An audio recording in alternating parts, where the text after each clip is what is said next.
Hello everyone and welcome to episode 15 of Mad Max. I think this is going to need to be a shorter episode only because it is one of a couple streams that we'd like to do today, with the second one being rather much later. If you're watching this in the future, that probably doesn't matter too much, but we'd like to do some 13 Sentinels a little bit later today and do a big 4 or 5 hour stream of Mad Max. Like, it's a lot all in one day, at least for the schedule that we keep. So this one will probably be a little bit shorter. Of course, again, if you're watching this in the future and say, oh, he went for another 5 hours. Water storage project is ready to be built, presumably here. And I think I know where this one is. Last episode, I spent a lot of time running around this base trying to find the projects to build without having realized that I had already built them.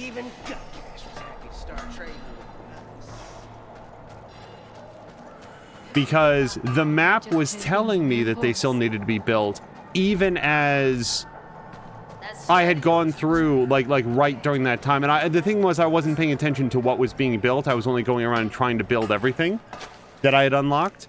So it was on me, and also would have been nice if the game had sort of said, hey, you've already done that, so don't worry about it. Okay, Max's canteen is automatically going to be filled. So we need a little montage here.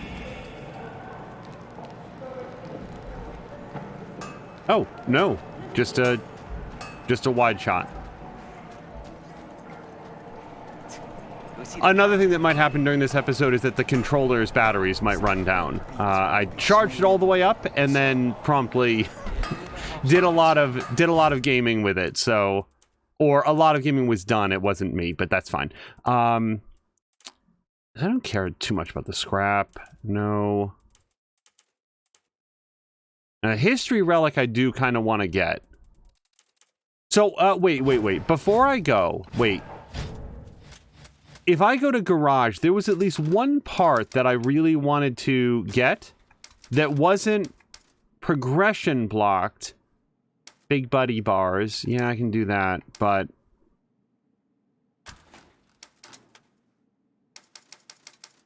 yeah, that's a story mission. That's Pink Eye's territory. Bear with me, because there was at least one that was like, oh, just reduce your threat level to...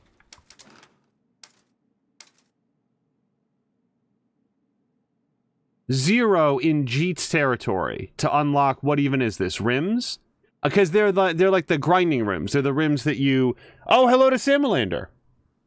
Yes, good morning back to you. I hope that you had a great evening and hopefully have today off as well. So, I want this. I want these wheels. So, to get them to level 0 in Jeet's territory. So, first I'm just going to figure out which of these assholes is Jeet. So, this is Jeet. And this big yellow area here is his territory. And we should be able to get down to 0. We really should. What am I missing? Well, here there's one minefield somewhere here in Black Maws. And if we go up here, again, a minefield. And then everything else is, like, completely done, right? Yeah, like, insignia, whatever. But, like, all the objectives are done. So, if I can get the 2 minefields, then I can get those rims. So, here's what we're going to do. We're going to select a different vehicle. And we're going to go get Chum's buggy. And Samalander does have today off. That's fantastic. Now, so I'm thinking that, like, what we'll do is sort of go around the edges and then sort of, like, work our way in. So let's get to an edge, which actually is right here. And then what we'll do is go down here, go around there, and so forth. Because Dinky D, the dog, has a really wide radius for when he will alert you to a minefield. So I feel like that's going to be a fairly efficient way to do it. So, as long as Samalander is here, I just wanted to say aloud that as of the last episode, we had a really awesome raid. It's something that we talk about from time to time, that throwing your audience into, over as a raid to anybody is always a little bit of an act of faith, but especially if it's a completely unknown quantity. And as of the last episode of Mad Max, we got a raid from from a brand new, not a new channel, but somebody that we were not previously acquainted with, and that was the Killer Bits. And this was a great raid, not only because a bunch of his, I wasn't sure at the time, but, you know, looked at the channel, a bunch of his, no. Let's try to stay within the zone here. A bunch of his viewers stopped by and said hello and wound up following and hopefully had a good time. But the Killer Bits himself also, we got to talking about RPGs because the Killer Bits said, I'm going to go, like, get ready for my RPG, my tabletop RPG that I'm going to do. And we just even briefly started talking about Blades in the Dark, and he turned me on to something that I had no idea existed, which was the Oxventure's, oh, God damn it. There we go. The Oxventure's campaign of playing of Blades in the Dark. Now, Blades in the Dark is a kind of, you know, London lamplight, Victorian era tabletop RPG set in a kind of a fantasy world. It's a very sort of dark sort of fantasy in terms of like the tone and everything, but it's something that is a relatively recent release, and I don't think has gotten a great deal of attention in that, like, everybody knows about Dungeons and Dragons, and I feel like there's video games of Pathfinder and stuff, but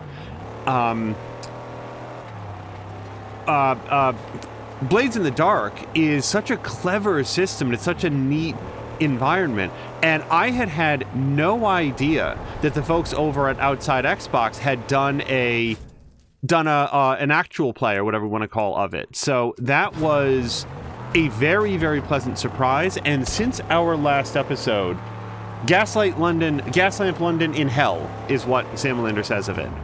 Wait, are these people that need water, or they have water? Because I have water. I feel like this is people who have water. Yeah, no, we're gonna keep going. All of this setup is to say that we got a chance to watch the first 2 episodes of the Oxventure campaign, that basically their first heist, and it was so awesome. I'm bringing this up for Samalander because Samalander is, like, there's been talks at least about doing a campaign, or at least an individual heist for Mia and Sorry BTR and Azaric and... All right. I don't have any weapons on this, so I'm not really well equipped to actually have that fight. Yeah, no, I don't care too much about the Valley of Dust. Okay, so let's head up over here. And if we don't... Yeah, see, I am going to go over here, because even though there's like a green check mark, even though we're like crossing areas that I've nominally been to, I didn't have a dog in the back to alert me to the presence of a nearby minefield, so... Let's stay on this. So this is just real quick. If anybody, if Blades in the Dark, based on the setting, sounds in any way interesting, I highly recommend that you check out... Oh, we found it. We found it. Yep, hold on. The dog is up. I do not know why Dinky D cares about minefields, but I'm glad that he does, because I can't detect them unless I drive directly into them. Okay, this is great. Yeah, see, I've been down this road. I'm very sure that I have. So, what makes Blades in the Dark such an interesting gameplay system is... it is intended to be a series of rogue-style heists where you are stealing things from people who don't want to have them stolen. But what's cool about it is that it gets directly into the action. It is a gameplay system that allows you to start in the middle, or not even in the middle, start at the beginning of the actual action. Like, get directly to what it is that everybody's here for. And then at any time on your turn, you can basically call for a flashback to say, oh, don't worry, we planned for this completely unexpected complication. And there are rules and limitations to what you're allowed to call for. For example, I don't believe that you're allowed to say, Oh, that guard up there, we planned ahead and assassinated his mother last night. So now he's sad and distracted. I don't think you're allowed to do stuff like that. I don't actually know, but I feel like it's just a very, very neat system that rewards creative thinking, and it feels a little bit like Calvin Ball in the best possible way, where it's everybody agreeing to rewrite the fiction on the spot. Whoa! Okay, I found the mine. Good work, everyone. I found the mine that was there. Don't worry, the dog is not dead. So, I don't feel like this is a usable vehicle anymore. Usually Chum Bucket is with us for our main vehicles, but he's not in this one, so we're gonna have to go back to base and get a new version of Chum Bucket. But Chum's Buggy, rather. On the good side, we did finish this area, so we're all set. Yeah, so we have one more minefield to go to. Let's go down to Jeets and get ourselves a brand new place. Hello to Melissa Cox. Sam Linder says, I mean, you can detect them by, driving over them. Yes, the mines. Start when the first things goes wrong. You can absolutely do that. The GM might say it costs a lot of stress that you can. Okay, so apparently, according to Sam Linder, so yeah, that's the balancing mechanic. Yeah, so Melissa, we are nominally playing some, not nominally, we are playing some Mad Max. Like, I am playing Mad Max. However, due to the way that the game is structured, the story beats happen I'm not intentionally fishtailing here. This car it performs rather differently than I'm accustomed to. We're also having a quick chat about Blades in the Dark, which is a tabletop role-playing system by somebody whose name I have to say I don't remember, and I highly recommend that people check out the Oxventure playthrough that they did. If you were to hit up YouTube and do a search for Oxventure, that's Oxventure, like Adventure, but with an OX in place of the AD at the beginning. And it's on the Outside Extra YouTube channel. And it is both a very, very fun playthrough by people who are having a great time with it, but also learning the rules. So they're explaining the rules to you as they go. It's very, very well done. All right, let me just get a different Chum's Buggy. All right. Crisis averted. John Harper, thank you. And hello to Club. Yes, early Angel stream. And Smiley's Playhouse saying, hey, Angel in chat, how is everybody doing today? Well, I am doing great because we have the day off from work today. It's gonna be an interesting week because at work I both have a lot of things that need to get done, but also this is not going to be the only day off this week because on another day there's a whole bunch of medical appointments that are stacked together. So yeah, we'll see how the day goes and how it's going to affect the streaming schedule. But as Sam Lander said, the balancing mechanic is stress, where basically the bigger and bolder and more audacious the flashback you want to have, the more stress it inflicts on your character. And stress is actually very difficult to get rid of. Stress is difficult to ameliorate, to get tamped down.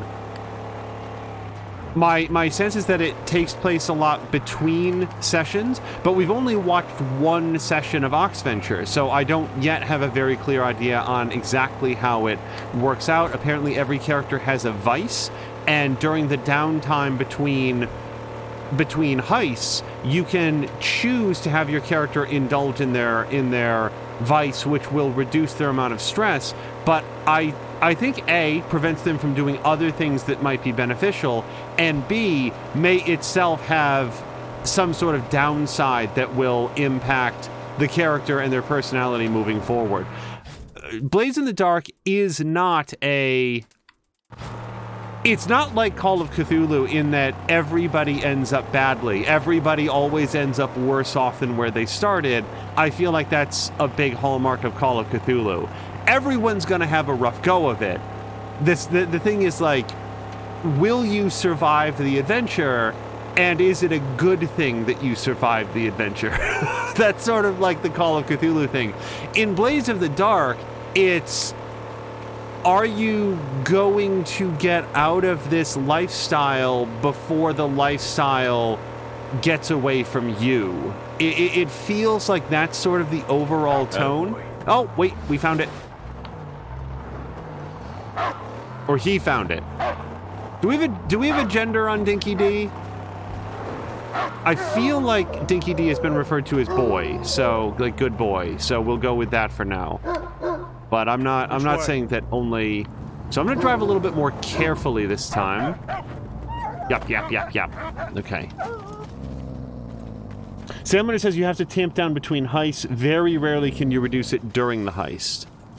I was wondering about that, Salamander. So like in Blades of the Dark, if your particular vice is drinking, and you go someplace where there's like a lot of like rum, can you drink on the spot to like get a point of stress down, but then like your character is drunk and suffers from a penalty on any sort of intellect or reflex based saves? Oh, see, there, I almost drove over it again.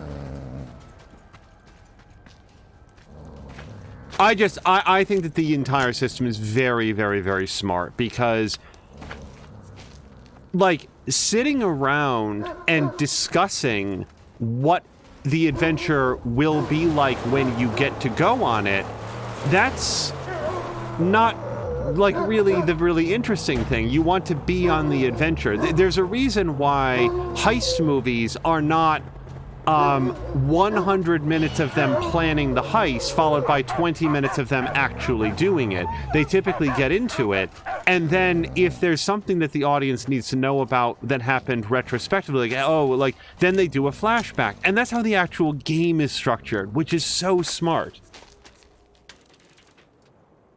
Sam Lynn is saying just having a couple drinks in the bar during the heist isn't going to do it. And that makes sense, because the heist itself is a major source of stress. Like, it's... Okay, so, have I done it? Have I gotten my, Yes! I did it! So, we can see up there at the top right, my danger alarm circle, whatever it's called, threat circle, is down to 0. So, theoretically, I can... Wait. Oh, I have something new, too. I didn't aim at this, but increased power to pull down massive structures. That is easily worth 1,000 scrap to me. All right, massive hook. And then, yep.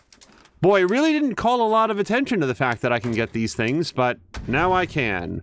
Now, was there anything else? Because we've also got something... I don't care about the hood ornament. Okay. I feel... pretty good about that. Now, the other things that I can get are all mission-based. Sorry, I wasn't done looking at that. That was too many button presses. All right. Yep, we did that. The sniper rifle.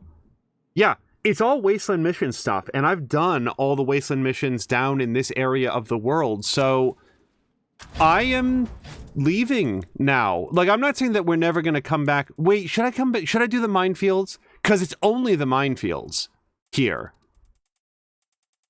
Yeah, I feel like we got a good thing going.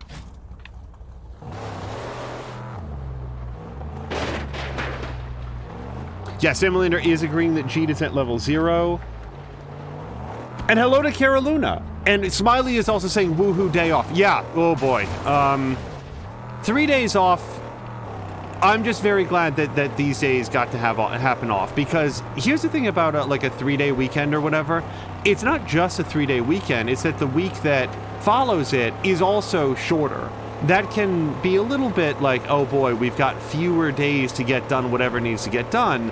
But also, your next weekend is that much closer. So, it's, I am okay with that balancing act.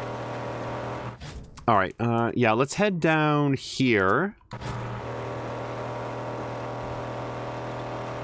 I will say that so there's I believe 5 players in the Oxventure series, and they are I'm not going to remember all their names.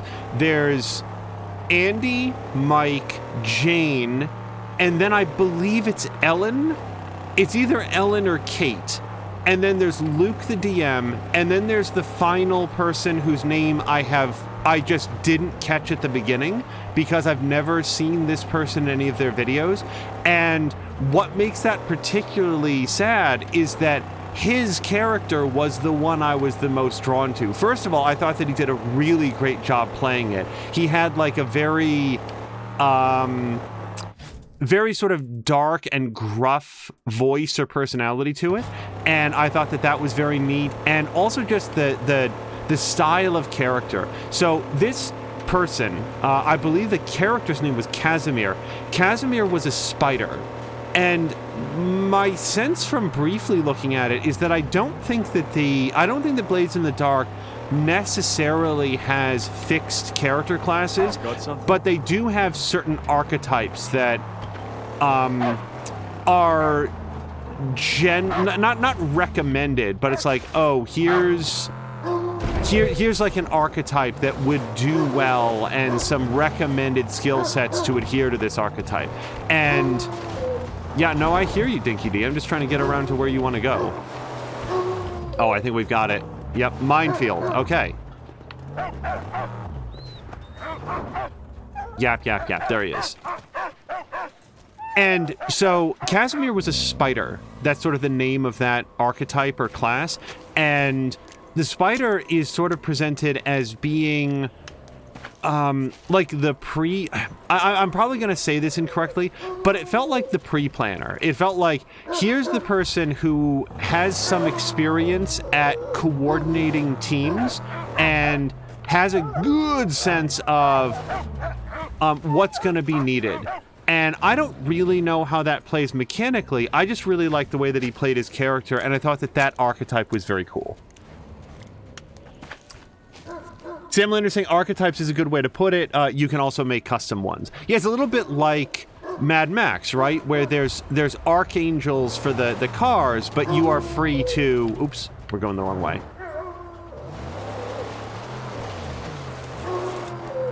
Free to customize around those archangels as well.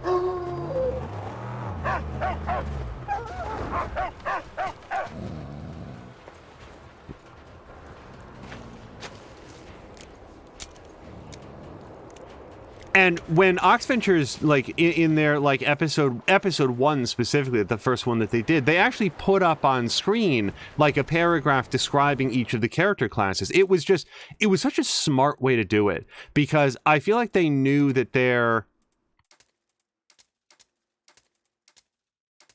Okay, sorry, it's not quite routing for me yet. I'm gonna start down here.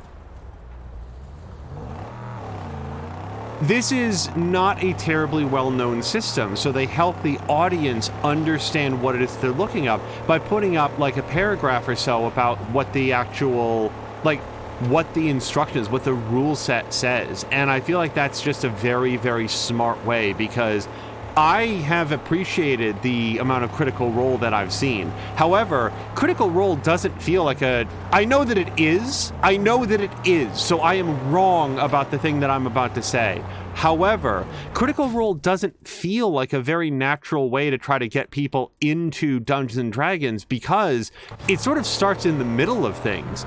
And yes, I know that that's what I am championing about... Wait, there's some scrap or something over here. Oh, it's an ambush. Okay.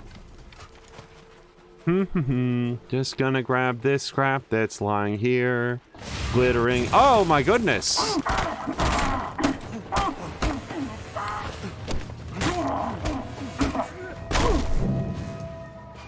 And yet, I got the scrap. So who really was it an ambush for? So what I'd like to do is actually go back and read those little paragraphs that they put up on the Oxventure stream to actually see. But from the way he was described and the way that he played, I thought that Casimir was a super neat character archetype and the one that I would enjoy doing. The player specifically says it's not actually a support class, but can be supportive of others. And that tends to be the kind of character that I enjoy playing a whole bunch. Do I want this? I mean, it's a chance to punch people, but honestly, I think I'm just going to stay on my way. Oh, but I'm not going to stop this. Stop. It's okay. It's okay, everybody. I'm going to give one of you water, and you will all benefit. Take. Order some water. And that's another thing, like, I feel like when it comes to computer role-playing games, there becomes this meta about, like, who's the most powerful? What's the best class? Like, if you type in, it doesn't matter. Baldur's Gate 3, Divinity Original Sin 2, what's that Pathfinder game that just came out? If you, like, do a Google search, one of the autofills that invariably exists is what's the best class? And that might change with updates or patches or something, but there's a big push towards, like, my character is the protagonist and I want to be the best. I want to be the best class. And that's fine. I do that as well. Like, you don't want to get into an RPG like this. I've been down this road a whole bunch, so we're not going to worry too much about what else is down there. Just going to follow the road back. I'm going to go overland. No, sorry, I'm trying to think about what's the best way to get over there. So far, a little, like, do a ring around the outer edges of a territory has been working pretty well. What I like about tabletop role-playing games is that I feel like there's much, and I could be wrong about this, maybe I just haven't played with enough power gamers or whatever, but there's a much lower emphasis on what's the best class, and a higher emphasis on what class do I think would be fun to play. And for Blades in the Dark, for Mia, twitch.tv/morethanamia, oh boy, that's Cutter, like, with a bullet. Like, she's so into playing the Amalia True of it all that there's absolutely no question as to which character she wants to play. It's similar to in Dungeons & Dragons, she's a barbarian. Like, she just is, and will probably always, maybe not always, play some form of barbarian, but that is, without doubt, the character class that speaks the most to her. I wasn't sure, looking in from the outside, like, I don't really understand how the game flows yet, so I don't know that I have a character class. And then I saw somebody playing Spider, and even though there's 5 players, and it's only an hour, it's like, dog. It's probably like a 90-minute adventure once you get past the 20 minutes or so that they spend just introducing who they are and what their archetype broadly is. I thought that the Spider seemed super cool, so yeah, that's sort of, wait, he just said something to the dog. Did I miss something? I don't know.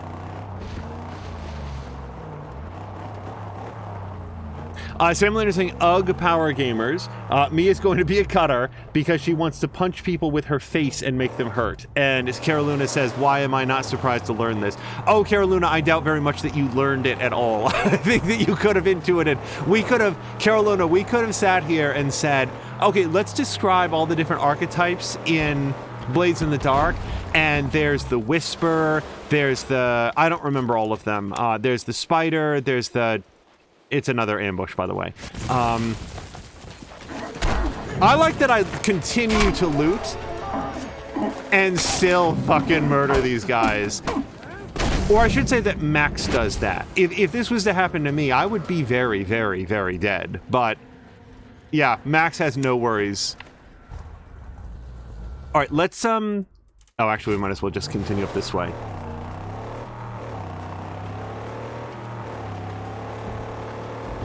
Yeah, I don't know that I have,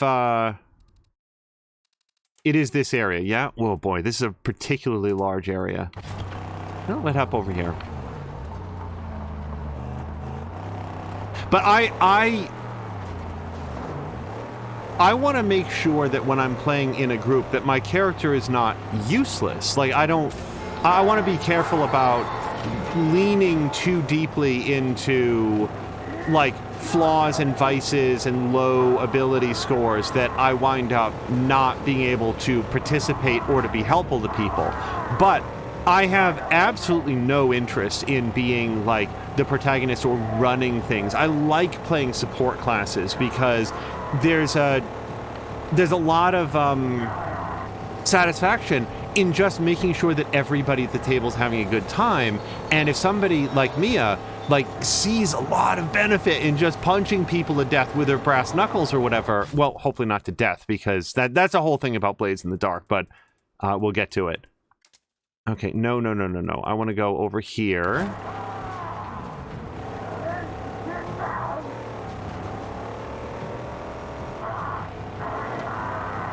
Boy, these guys really want me, and this buggy is not outfitted for combat, so we're just going to continue to go, and if they catch us, then we will try to deal with it, and otherwise we will see if we can trick them into coming into the minefield with us.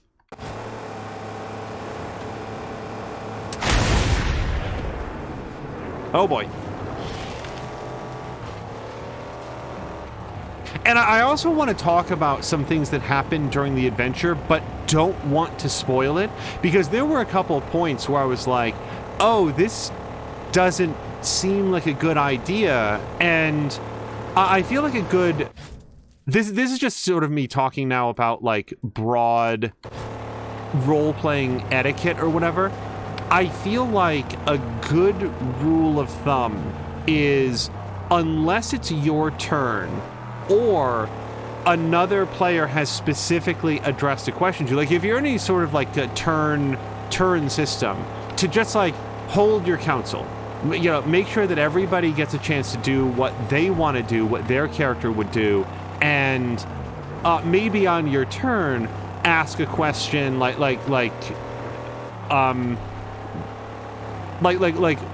if I'm trying to think of like a good way to phrase it. Like if you feel like somebody has set something up for you and it's appropriate within the scene to like ask a question, like what is this now? So yeah, we sort of went up and around, so I'm now going to work my way more towards the interior. So Caroluna likes sniping in games. Okay, and Sam Lynn is saying Cutter, Hound, Leech, Lurk, Slide, Spider, and Whisper. So I think in the Oxventure thing that we watched, there was no Hound. There was a Leech. I think there was a Slide. There was definitely a Whisper. I don't remember if there was a Lurk. Oh, and then Sam Lynn is saying Hound is the hunter/sniper character. They have a pet and a big gun. And Carolina is saying, I do like sniping in games in general, though I tend to be too aggressive. So, Sam Leonard, let me ask you a question about the Hound then. So they get a big gun. For, like, in-universe reasons that may or may not be interesting for us to try to, like, go into right now, death is something that you want to avoid in Blades in the Dark under virtually all circumstances. And that's not just for your own... Oh, we found something. Stop. Okay, so Dinky D says go that way. And I've already cleared out this encampment. The minefield is not going to be in the encampment, so let's go down here. It's not just... You know, death is not just for your enemies, it's for no one. You really want to avoid either being dead or causing death. It causes a lot of big problems, which is... Shit! So... Okay, so we don't have to... The car's on fire, but surprisingly fine. This does not feel fine. Okay.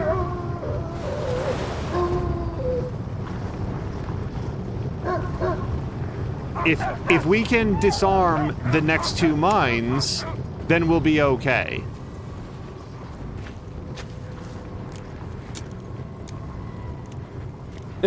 Carolina says found it. So, but, like, so the character with the big gun, can can that be modified to fire like sandbags or tranquilizer darts? Or because from what I've picked up about the setting, I really would not like it feels like the Hound would be able to do one thing very, very well. Ooh, don't step on it. Which is end the mission. Like, okay, we successfully shot that person in the head. Okay, so all right. Yeah, let's go see if we can put the car out, get gassed up, and then we will go get the last minefield in this area. I also just got an achievement, by the way.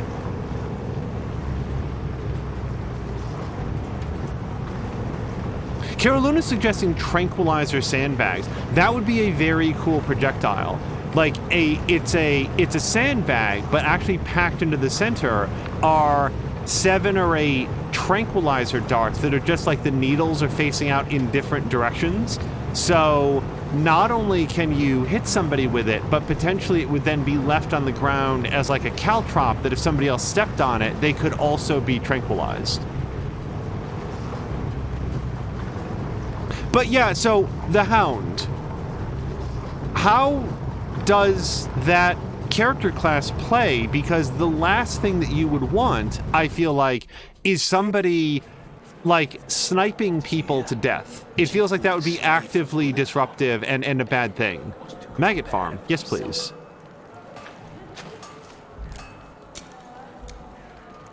Sam Later saying you could probably talk to a leech and start a project clock to get you tranq bullets as a downtime activity. So that was another thing. Like, the entire concept of downtime activities in tabletop role-playing games at all is something that I'm very interested in and don't really understand how it's balanced. It's something that, like, it didn't exist in TTRPGs when I... Wait, sorry, we're in the wrong vehicle.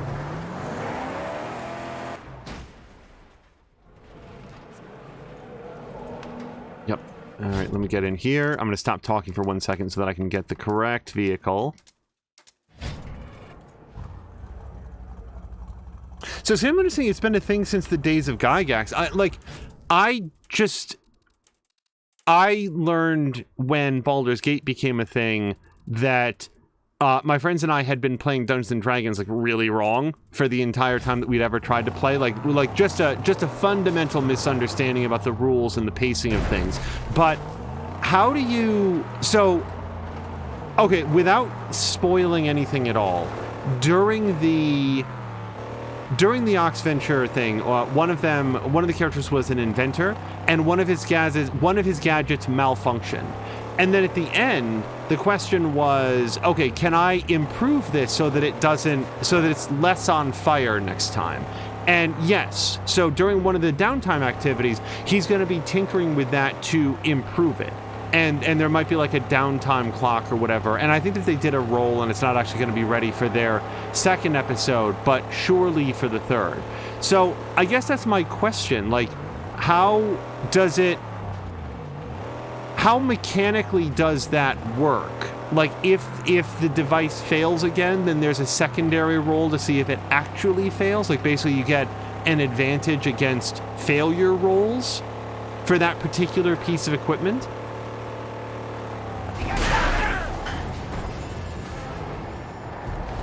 All right. Oh, wow, somebody survived that. Oh, that was me being a little bit late on the counter.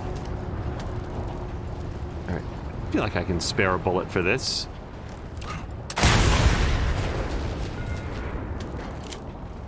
Max was far enough away. He just really wanted to do that awesome combat roll.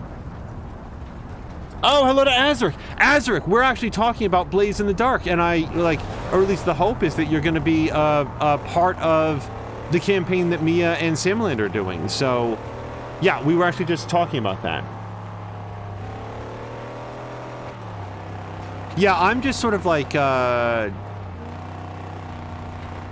thing for me in downtime activities is, I guess I got a bad taste for it with Fable 2, where one of the gameplay mechanics in Fable 2 was the ability to buy businesses and properties, and then when you bought businesses and properties, your character would start earning passive income, so that whenever you were not playing the game, your character would be gaining like gold, and then when you log in, you would have a pile of cash waiting for you. And I may be wrong about the next thing that I say, but my memory is that there was no upwards limit on what you could earn. So one of the most efficient ways to play Fable 2 was to play it for like a couple hours and then not touch it again for any reason for like 4 weeks, and then go back in and have infinite money, which, like, it didn't completely break the entire progression system, but it certainly,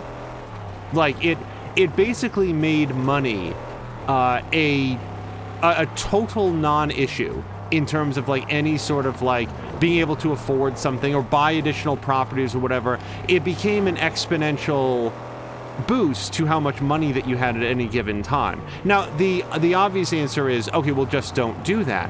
However, I did not turn off Fable 2 for 4 weeks and then resume playing. What I did do was play Fable 2 the way that I would normally play most games, which is to...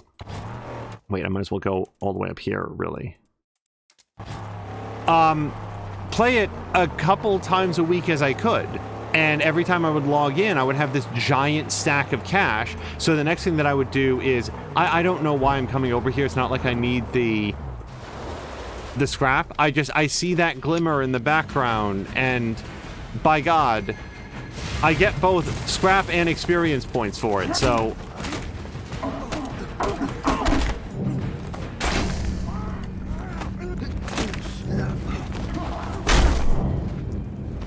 Oops. One too many punches.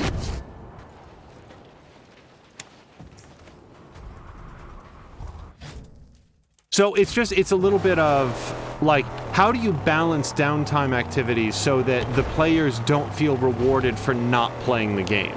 And I think the logical answer to that is just have sensible limitations on what's going to happen when they're not adventuring. There's actually a line or two in the 5th edition, one of the 5th edition books. Oh, hold on. Dinky D's on the case. This is our last minefield. There is an explicit line in one of the 5th edition books that I think directly says the players should never feel... hold on. This might go very badly for me. I don't know if they're going to ram me while I'm doing this animation.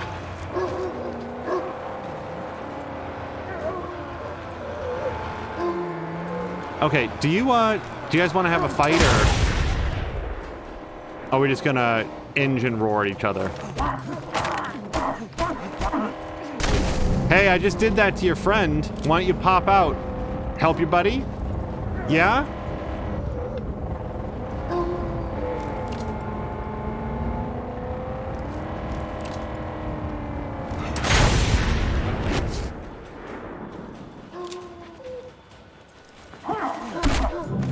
I want to kick him into his car spike so badly. So Samlin is saying, finish the improvement might give you an extra dice when you use that tool, so you're less likely to roll a 1 to 3 as a result. 1 to 3 are the failure rolls.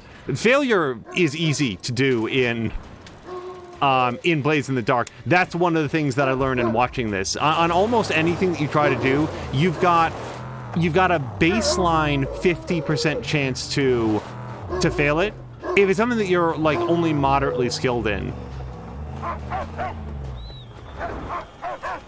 But Samlander's saying, so an extra dice would make it less likely to explode because you basically get rising levels of advantage on it, or instead it might give you a larger effect than it would normally do. It's just as likely to explode, but when it works, it fills in more of the clock that you're trying to fill in. Samlander's saying, in Blades, you're limited to do 2 dark downtime activities in Blades in the Dark between each heist, unless you spend a coin to do another. So, actually, like, this is a very, very minor point, but one of the things that they talked about is that in the first adventure they're trying to earn 8 coin to pay down a debt. And it is explained by the GM that 8 coin is a reasonably good take for a small shop within a month's time. So, like, in my head, when I think of a coin, I might think of, like, a quarter or, like, a dollar coin. Clearly, coins in Blades in the Dark, or what they refer to as coin, are substantially more valuable by like, a huge amount.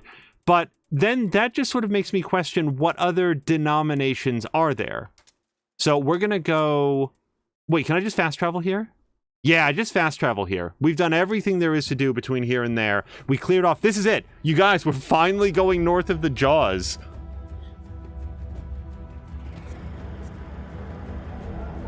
Sam Linder's saying the GM was undervaluing a coin. A good heist by a small group might get you 4 coin.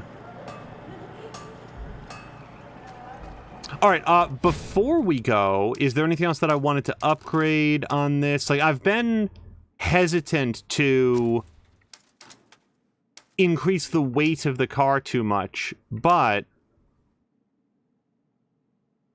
it might be time to do that. What if we went with a bunch of medium stuff, for example? Let's try it.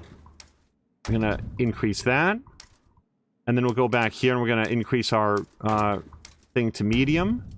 Good. That's okay. That's not really what I meant. Okay, do I have anything in here that's medium?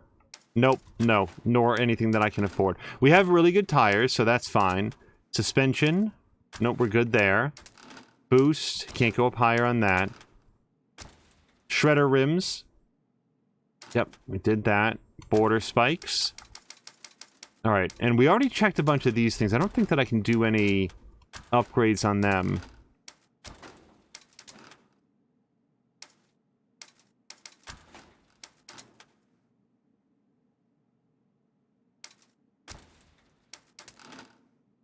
Decals. Yeah, I kind of want the decals off. I don't really like the way that those look. Oh, and here was our brand new one. A defense boost? Nah, we're fine.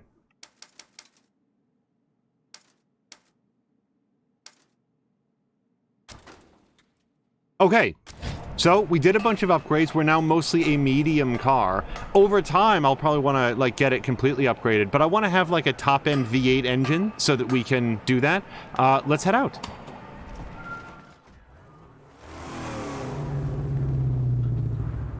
So Sam Lane is saying there isn't really a smaller denomination than a coin in Blaze. There must be, like, and this is, like I said, it's a very, very small point.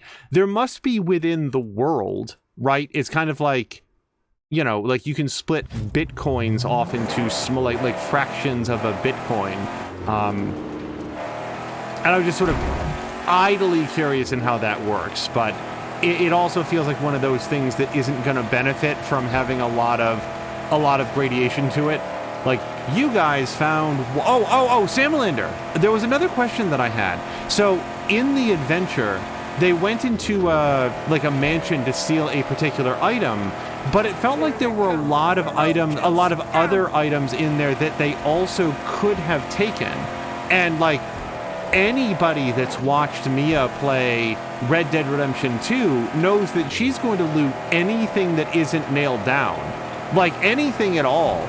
A baby's bottle, an old newspaper. Like, if it's something that can be taken and stuffed into a pocket, she's going to take it. So, what, if anything, stops you in Blades from the Dark? Like, if you have a specific mission to get a thing, is there anything at all that would stop you from taking everything that you find along the way? Oh, okay. Why don't you get out and say that to my face?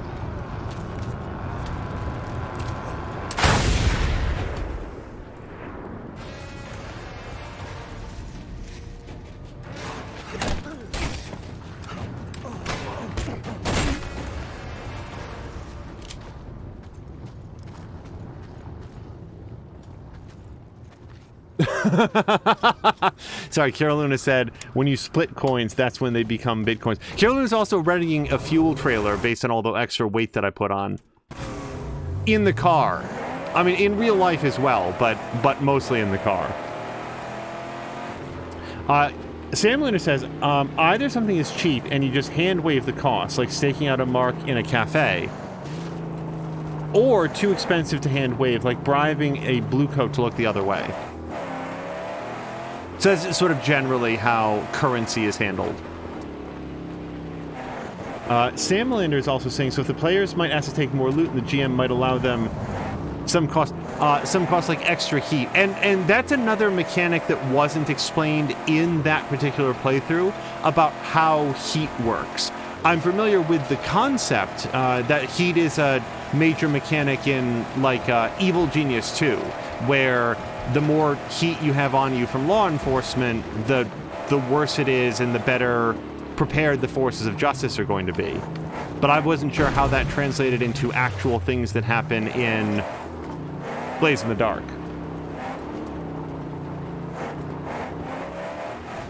And then Sam Linder's saying, or you might get a bunch of stuff that slows you down as you try to escape that ends up being worthless in the end.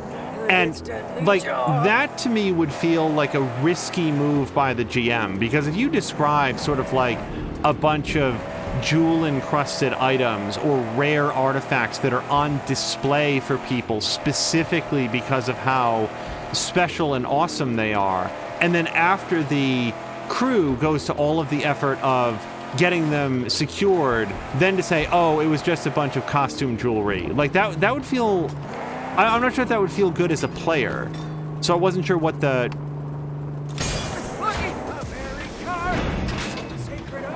mechanic was for that. Okay, so we're now north of the Jaws. We've never been here. We've got a whole bunch of area here. I would guess that we are now well over 50% of the way through the story, given the fact that there's not a whole lot of story, but about 50% through all of the game in general. Now, there was a quest that I had to do over here, and we're going to stop at a few points of interest as we go.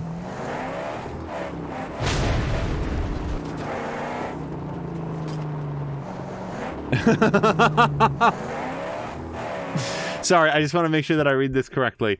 Sam Lander was also saying, also known as Mia's 35-cent loot of bodies that gets her companion killed.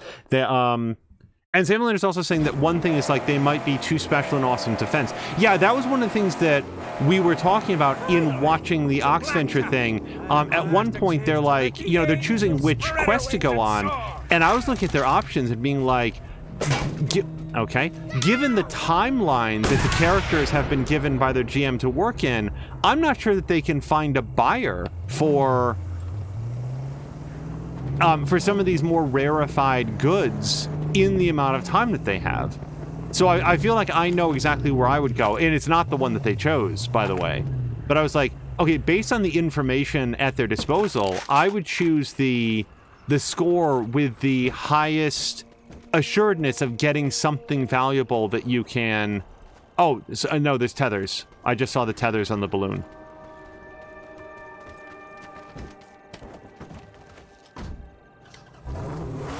Oh, and Sam saying fortune rolls are how you handle it. So the player wanted us to loot stuff. Oh, hold on. I'm about to get struck. And the GM says, sure, it'll increase your load. And when we're all done, I'll have you make a fortune roll to see what you got. Okay. So, yeah, like, if there's a degree of randomness to it, I like that. What I don't like as much is the GM simply declaring post facto, oh, that thing that you were excited about getting is actually valueless.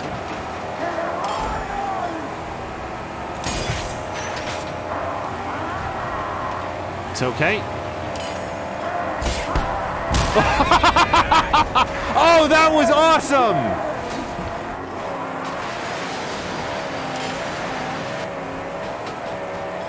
Hold on, I want the big guy with all the armor. If I'm gonna spend one of these... Wow, these new boomsticks are awesome! Oh, yes please.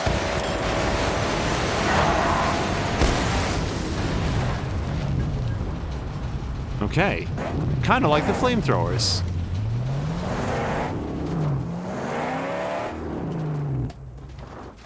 Speaking of looting things that aren't particularly valuable, what's this? 9 scrap in total. What's this? 7 scrap. Yeah. Given that I have thousands of scrap, it's probably not all that important to do, but yeah, let's head back up here.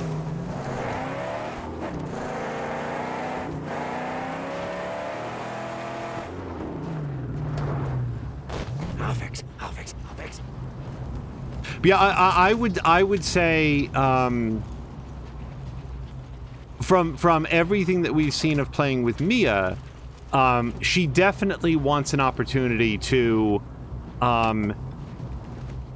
disable, if not kill, then brutalize enemies in a creative way.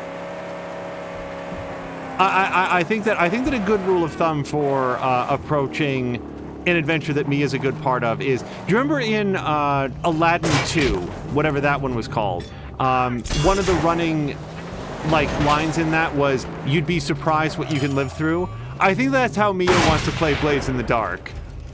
Technically, this person is not going to be dead at the end of what I've done to them. I think that's what she wants.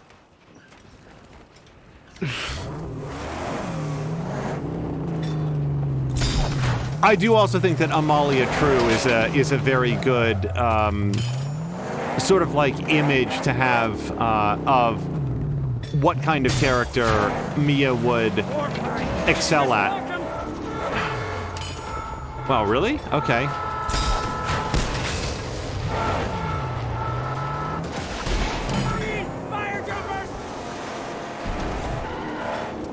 So, different color headlights in this part of the world.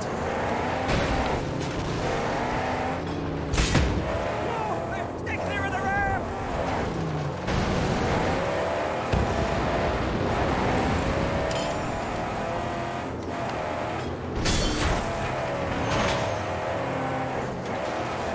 Hold on. Oh, there we go.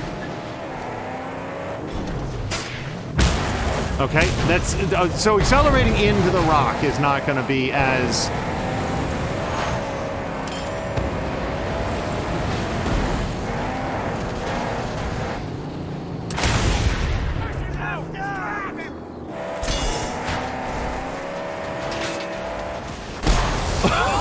Oh!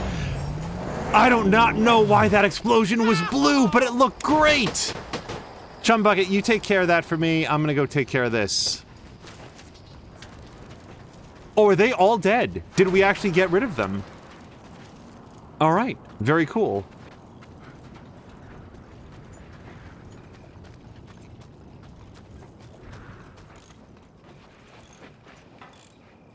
Yeah, on that note... Oops. Hold on. Store the fuel can. I want to have a full fuel can all of the time. I pressed the wrong button, I think. Pick it up. Refuel. There we go. I think I was looking down at the bottom right to see, like, how much fuel... Oh, yeah. Yeah, I'd burned off some fuel getting there. I wonder if the flamethrowers also consume fuel. Because it suddenly makes a lot of sense that they would. Now... we have a vehicle here that I know I don't have in my collection. It does have a busted rim, but we're not that far from Jeets. I guess we're pretty far from Jeets. Yeah, fuck it. It's not worth it.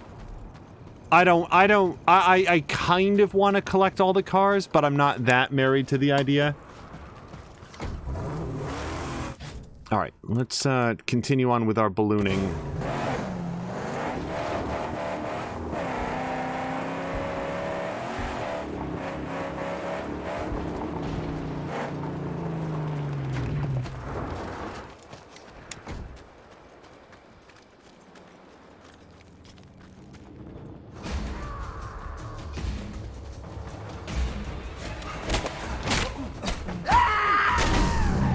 Oh!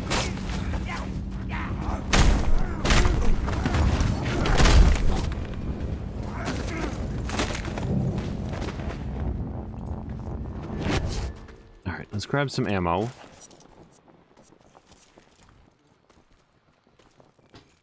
I don't have a good sense of how this place is laid out just yet. I think we're only looking for, like, one scrap pile someplace, but then also the balloon itself, and... be prepared for the balloon. Okay, I actually have full knives. Be prepared for the balloon to need fuel or something. It was tethered down, so usually there's only going to be one obstruction. But as we go into deeper parts of the world, there might be additional problems.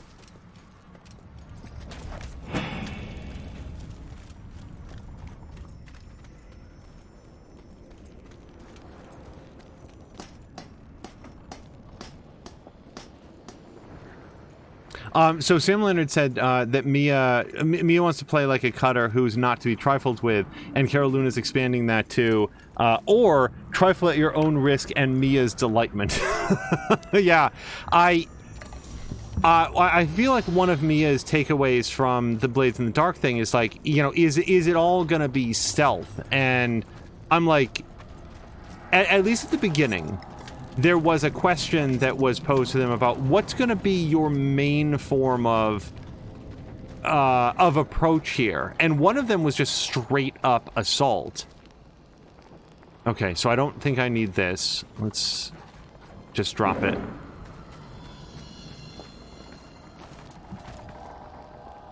All right, new area, new balloon. Let's see what we can see.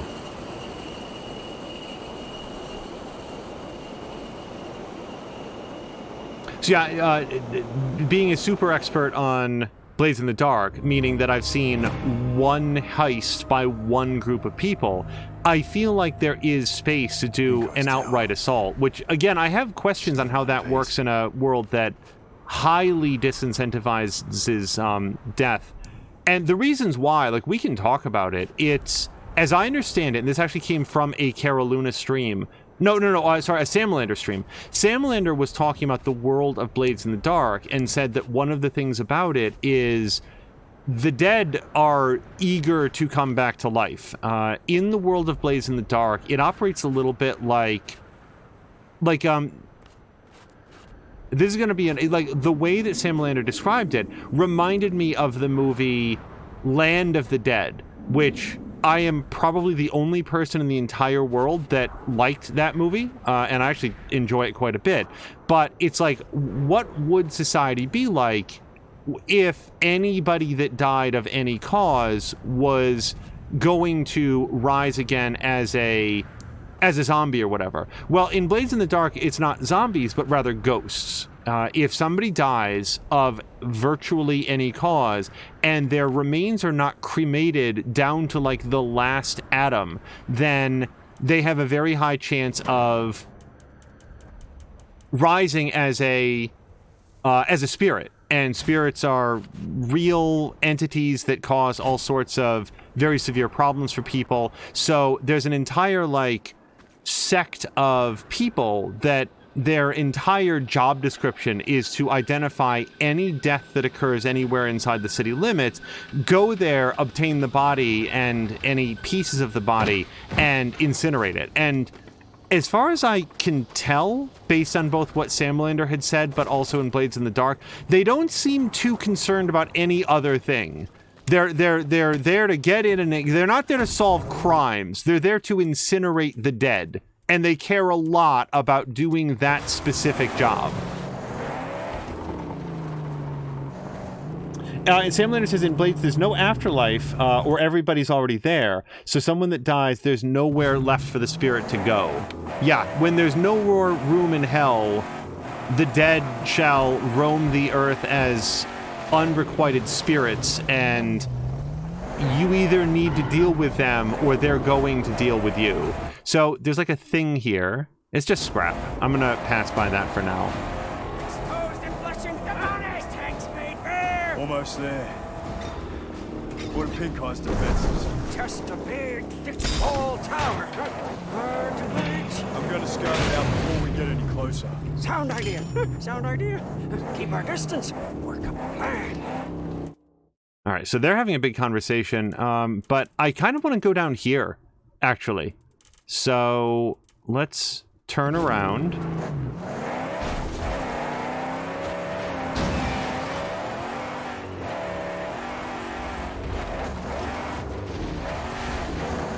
Oh, hold on. I don't know if they can see me, but I can see them, and that's good enough. You know what? Let's leave the sniper alive as we... Down! A marksman! Yeah, save a bullet. Why shoot the sniper and then bring it down if you have the opportunity to just do that? Also, I don't even know what's over here, but fuck them. It's gonna be a weakness.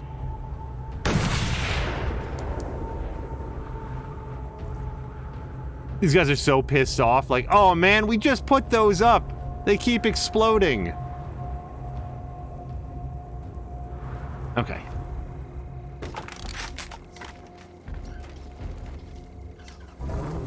Yeah, Sam Lander says the group that burns the bodies is completely neutral to why they died. They only want to stop the ghost. These tracks lead to oil and gasoline. Convoys. Stay. Guard the car.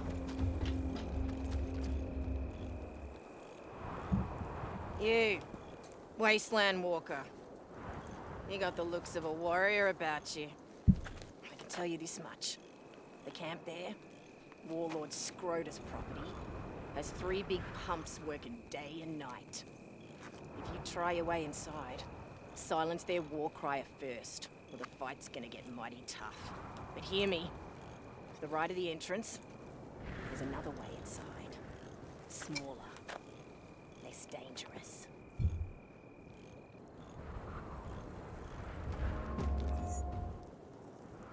Lots of explosives, watch out for chain reactions. Oh, what's the fun of watching out? Oh, whoops. How to get in there? Maybe I am gonna go do this first. Because I certainly don't want, these guys harassing me. You did it!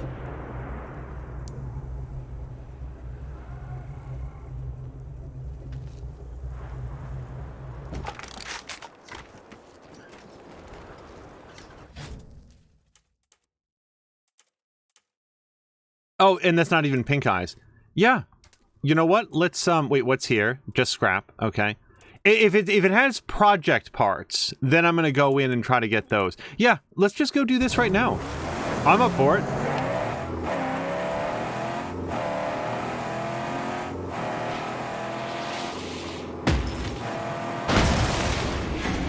Okay, don't go off the edge.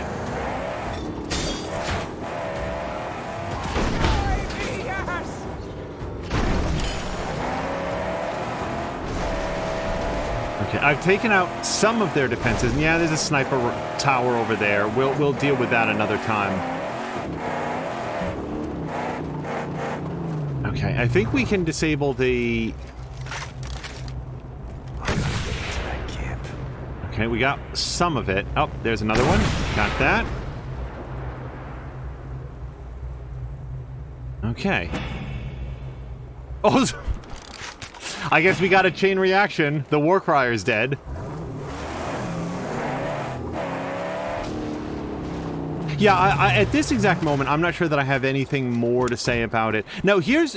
I don't know if he's still here, but, like, one thing that's of interest to me, I'm just sort of, like, curious is, do we have any... Has Sam Lander chosen a character? Does Sam Lander have a thought on what character that he might play? Because I feel like the archetypes are so... They're so open, right? There's so many possibilities that you can go with.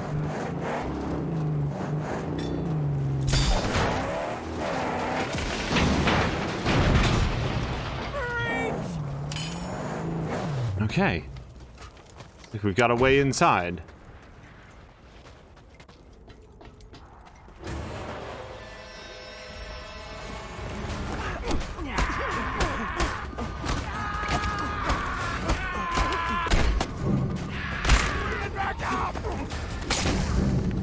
All right, next.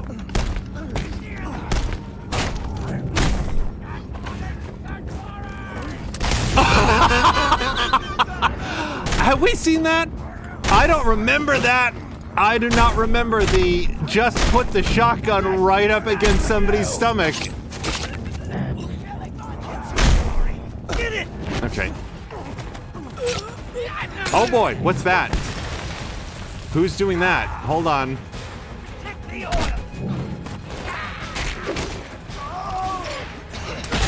Okay, I need to know what is causing me to explode every once in a while. Dodge!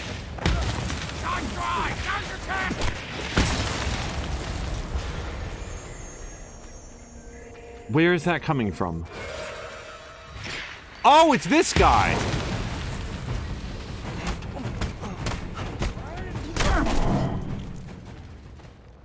Jeez, he was a good shot. I was thinking that it was like a tower somewhere.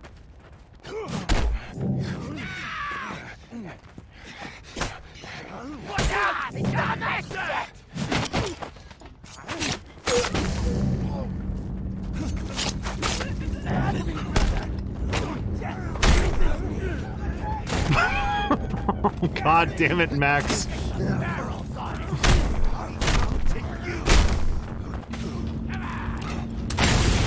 Oh, that I jammed on the wrong button.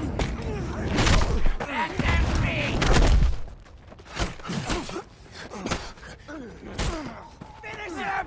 He can't do scat! Okay. No, no, no. We're not doing this again. Come here, buddy. I know your trick now. That's a jawbreaker?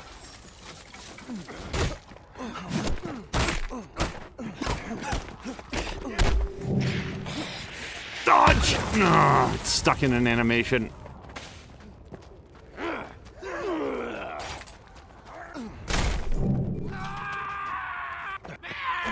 Oh, am I out of knives? I'm out of knives.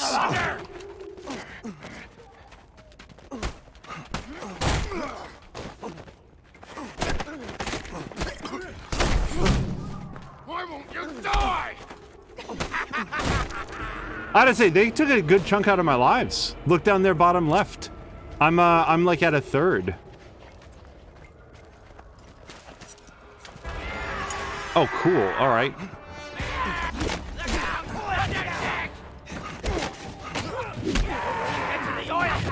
Dodge. What you wait for?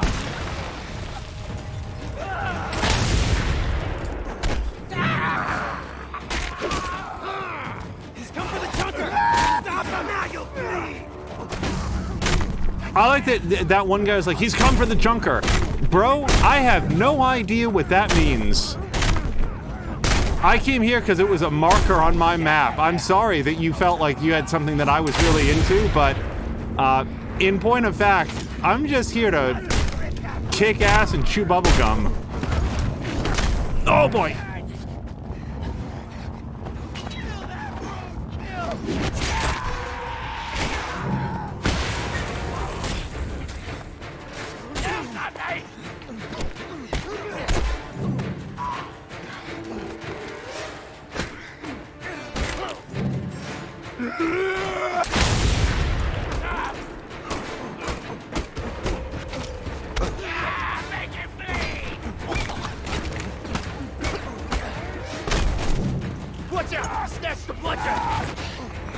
Oh! Max button. Jeez, this was a fun fight. Oh, there's more! Hold on a second. I actually need some fuel here.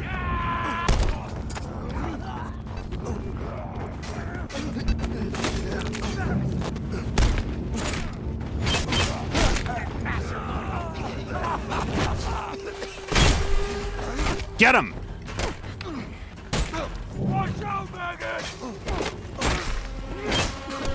I'm very glad that we spent so much time leveling up before coming down here.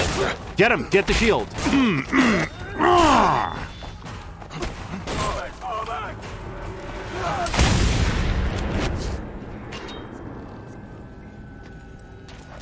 Do we get more? Because I can do this for the rest of the stream.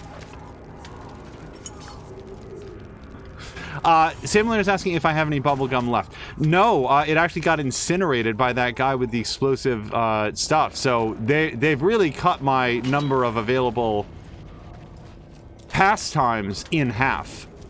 Only got the one thing left that I can do. There's a more succinct way to say any of that. All right, have we gotten all the scrap?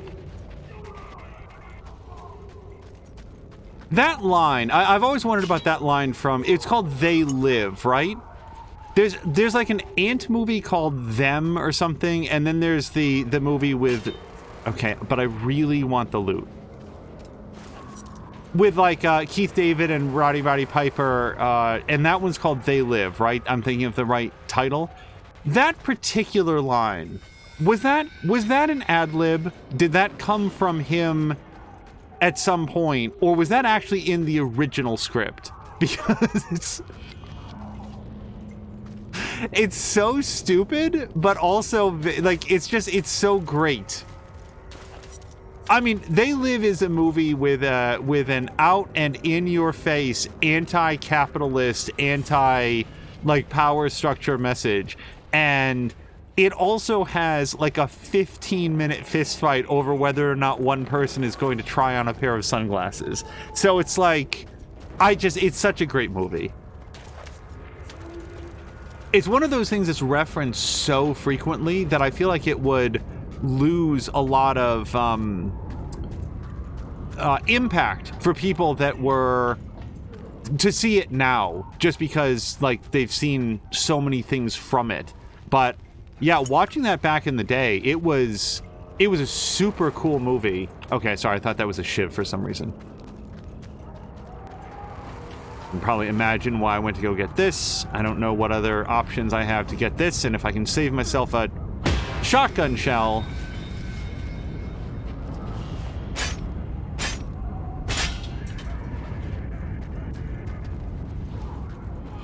I would say this, like, I didn't see Jaws until, like, really just a few years ago. I did not see Jaws when it came out or anywhere adjacent to when it came out. So, but that movie and The Exorcist, those are two movies that I saw years and years and years after, like, everyone else in the world would have, and I thought that they held up extremely well. Okay, I think I'm still alive.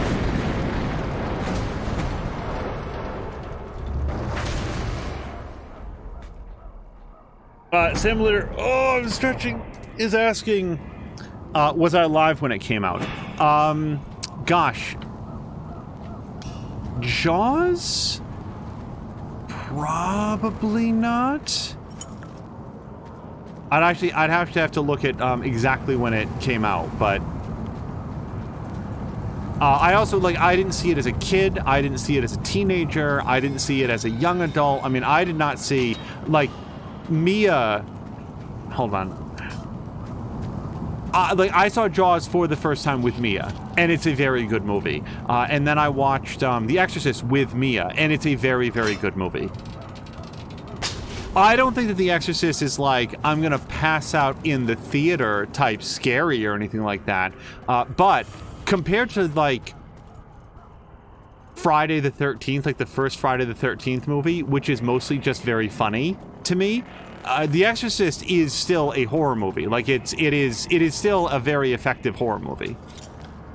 It's just not, like, I guess if The Exorcist were to be released today, I feel like a lot of it would probably be CGI and therefore lose, like, a lot of the impact, because there's a physicality to The Exorcist and the horror that happens in it that I feel like would be lost in a lot of, like, modern filmmaking. Oh, Carolina says big bada boom.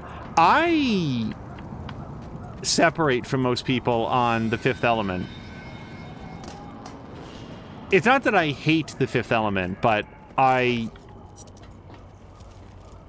just don't get as much out of it as a lot of other people. I do like that line. And who is it? Lily Sobieski? Am I remembering the name of the actress in that? She does a great job.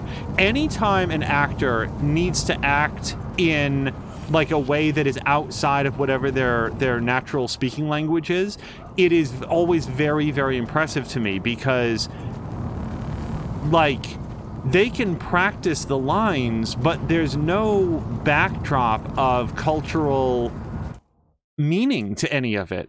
How am I missing a survey crew parts? Damn it.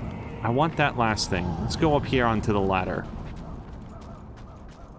So, like, her character in The Fifth Element, in The Witch, everybody in that movie is basically speaking a foreign and dead language, and it's so well done that it's hard not to be extremely impressed by it. I had a friend, like, I watched The Witch with HW, and he hated it. Like, he was angry. He was angry about having watched the movie. And I was so impressed by what it was and how well it pulled off what it was doing that I had a very, very different reaction to it. Use zipline. Where am I? Oh. I'm zipping over there, but I don't want to do that yet. I'm looking for one more box of scrap. This is not a large area. We're going to spend a few seconds just looking around for one last box of scrap, and if I don't find it, then... And that zip line just leads down there. Samler says, so going back to your Blades conversation from earlier, one of the only ways to clear stress during a mission is to get a crit on a resistance roll. So, like a resistance to what specifically? To the effects of a bad decision, or like, is it like a sanity roll? This might be a very in-depth conversation to have via like Sam Lander's typing in text chat, but I know that they did a resistance roll in the Oxventure. By the way, if I ever accidentally call it Oxenventures, for some reason that's what I thought it was. None of them are Beasts of Burden, so I don't know. I just... Oxventures is what it's actually called. I know that they did resistance rolls, but I don't remember what they represented. Here we go.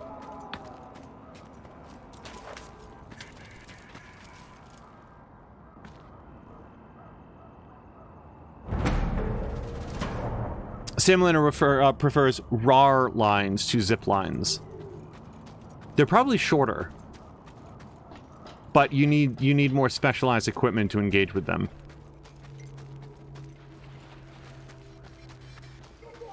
Plenty of foes around, Saint. Flickering in the dark. We should... Alright, yeah, I don't care too much about that, but I am going to go here. We're working our way down there, is what we're, sort of our overall goal. And if we come across the convoys we go, we will engage with them.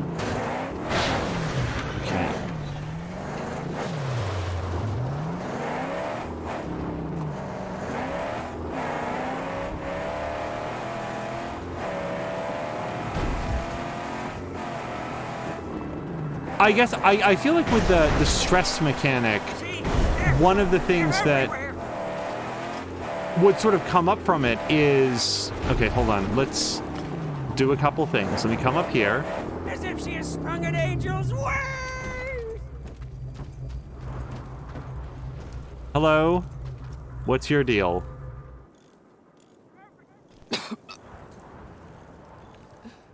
Are you real? You busted the jaw. They said it couldn't be done.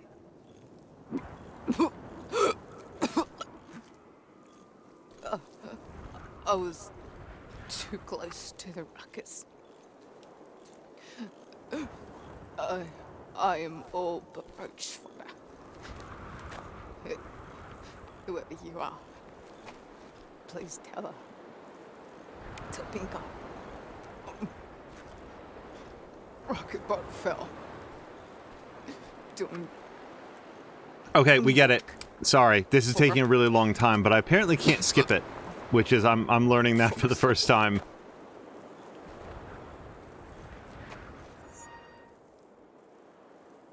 Wow, 50 scrap. Well, that is incredibly enticing to the man with 6,600 scrap. Alright, I see you, and I don't think you can see me, because I don't have a big stupid light on my gun.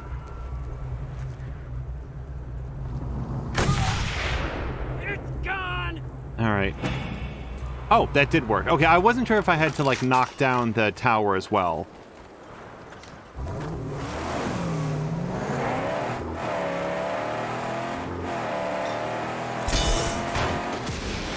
Boy, am I glad that we, like, all of the upgrade time that we spent south of the border was really well spent, because now I can just, like, yank all this garbage down, and I don't have to worry about ramming it or, like, I don't know, finding some other way to grab it. We can just do it. We can just get the thing. They're all full of gas. Geraldine is asking what dice system you use in that. Yeah, it's all D6s from what I saw. One of the first things that the players do on Oxventures is throw away their D20s. Because they will not be used.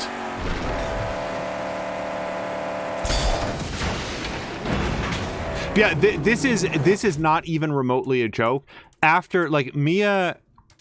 We watched the Oxventures Blades in the Dark. Oh, sorry, I should read through what Sam Lander said. So if you get a bad roll in Blades in the Dark, and the GM says you're going to take 1 harm as he stabs you, or whatever equivalent thing, then the player can say, no, I'm going to resist that with Prowess. The character gains 6 stress, reduced by the highest dice in their Prowess roll. So if they get a 4, then they only gain 2 stress. If they get a 6, then they get 0 stress, and if they get a crit, then they can reduce 1 stress.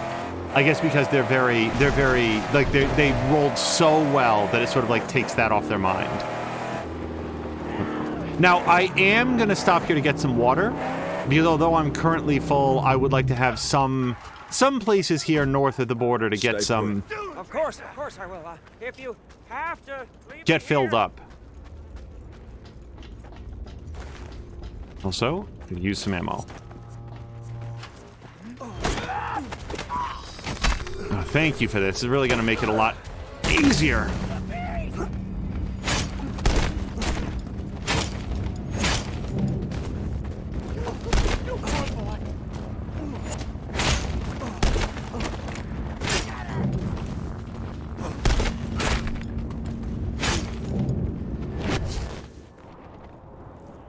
So I know they were doing that. Now I'm questioning if in the Adventure Sam Lander they were using the phrase resistance roll. Because it simultaneously sounds familiar, and they were doing that, but I don't... Oh, I think they were calling that a push, maybe. Oh, my goodness. Hello to Mr. Bones. Happy Labor Day. This is such a great game, and I never finished it. I can imagine why. This is a very, very big game. So, Bones, here's another little secret for you. I have never seen a Mad Max movie at all. Like, at all. And hello to Force. Actually, that's a very natural segue from the fact that I didn't see Jaws or The Exorcist until many, many, many years after they came out. Also, can we... I don't know how to phrase this. Because I don't like bad-mouthing people in general, and there's no reason at all to ever think that she would see this stream. And I'm not looking to bag on her or anybody else, but I do feel like The Exorcist is a good movie in spite of Linda Blair. Is that her name? Is it Linda Blair? Why doesn't that not sound right? Because she's been in a lot of things in the years following The Exorcist, like as an adult. She doesn't seem to be a particularly good actress to me.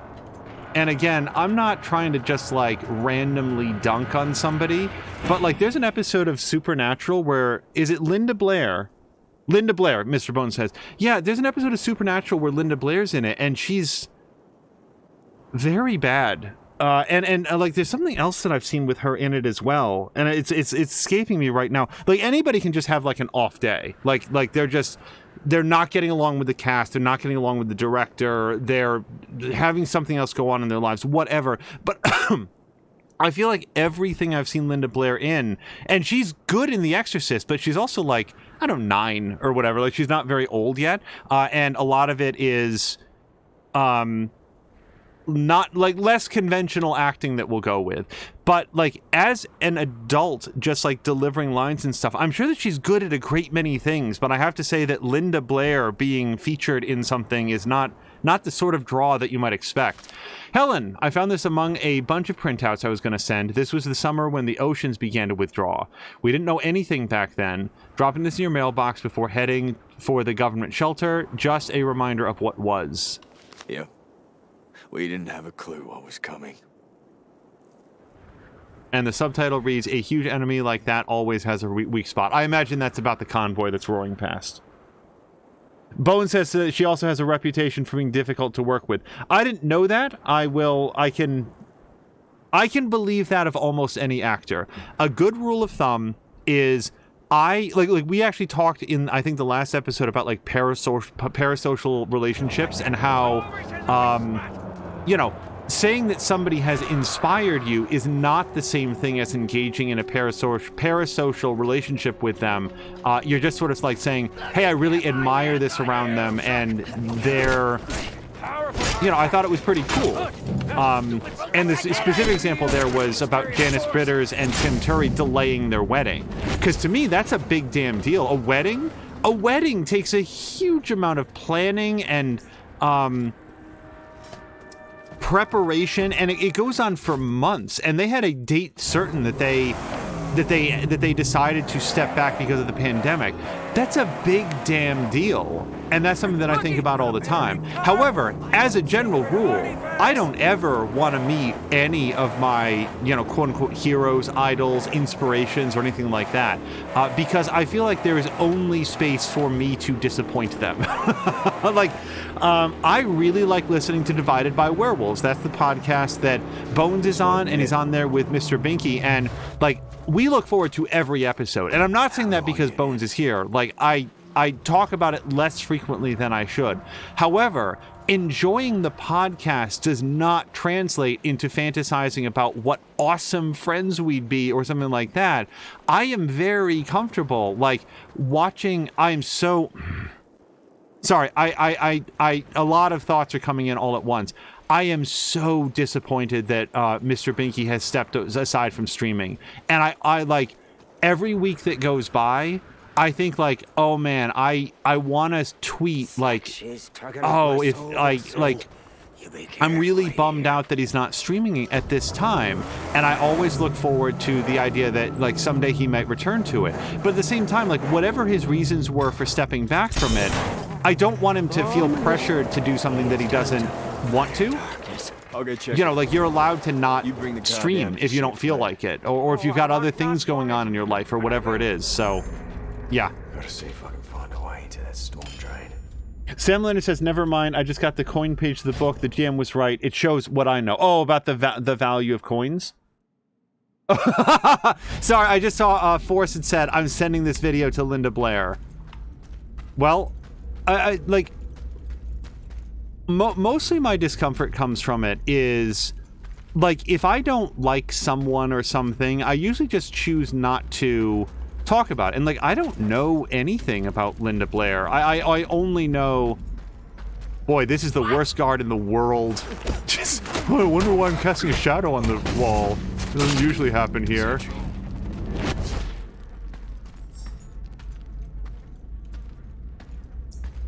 But at the same time, you're allowed to make qualitative assessments of things. And I'm just saying that, like, if there was some Blumhouse production of some new movie that was going to be starring Linda Blair, I'd probably just take a hard pass on that unless reviews came out and said, no, actually, it's quite good.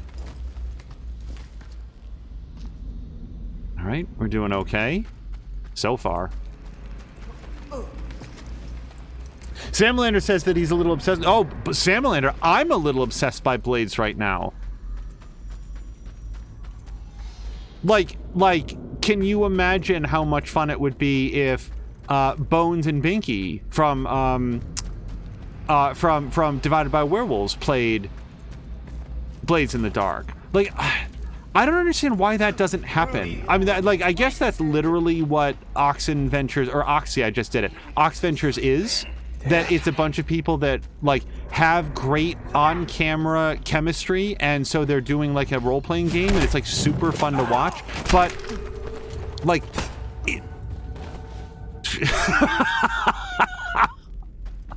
Oh, we just phased that person right out of reality. Goodbye. Enjoy Cthulhu Land, or wherever you wound up. But, like, I don't know that it would go for every single person, but, like, when Divided by Worlds used to do Drunk Watch. Like, oh, man, I love to watch Drunk Watch so much. And that was their, like, big multiplayer thing where they would all get together and play, like, Destiny or Overwatch or...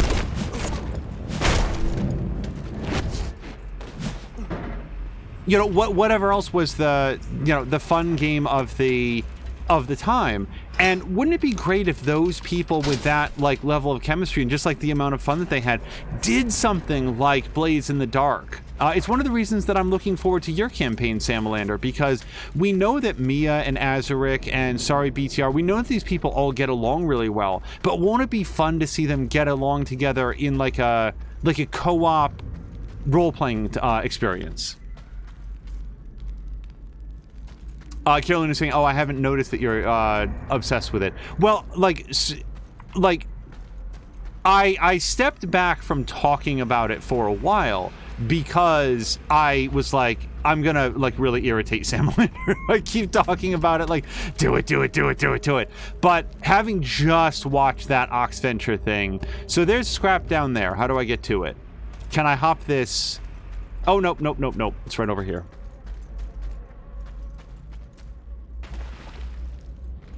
So, Force says, you always stream always like me. Oh, and Force is also saying that Linda Blair will projectile vomit on me. Well, if she's that difficult to work with, that might be the least that she does.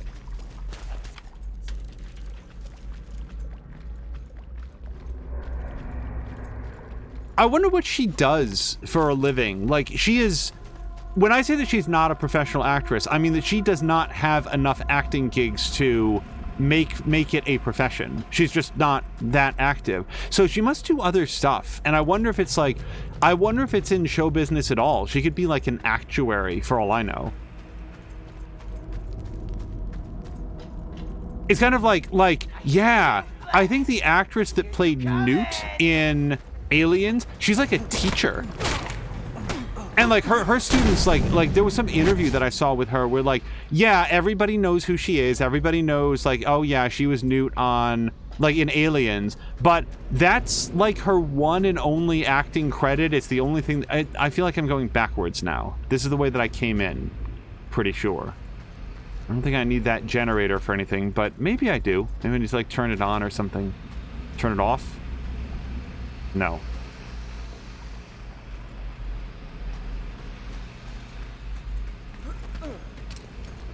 Bone says, I know she still does horror conventions. She was supposed to be at Days of the Dead in Atlanta, I went to, but canceled at the last minute. Oh, and Force says apparently she's an animal rights activist. I'd like to sound supportive of that, but there's as with so many forms of activism, different degrees of activism, and some I find less constructive than others. But on the whole, yeah, animal rights by default is like, yeah, I am a fan.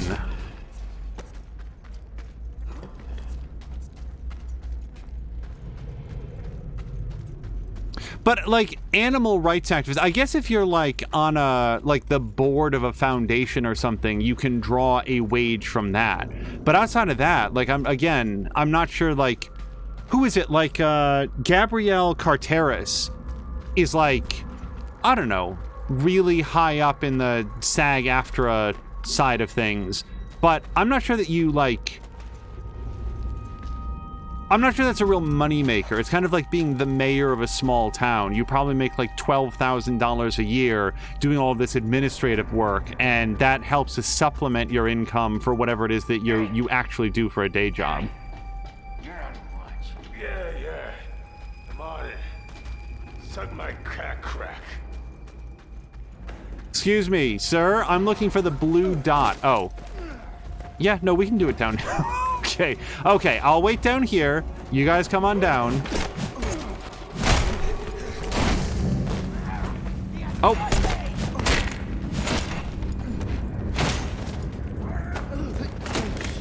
Okay, I actually don't know if the other person is dead. I took my eye off him. Hello to Feed 890, and good morning right back at you. Oh, so... Quick brainstorming session for those in chat.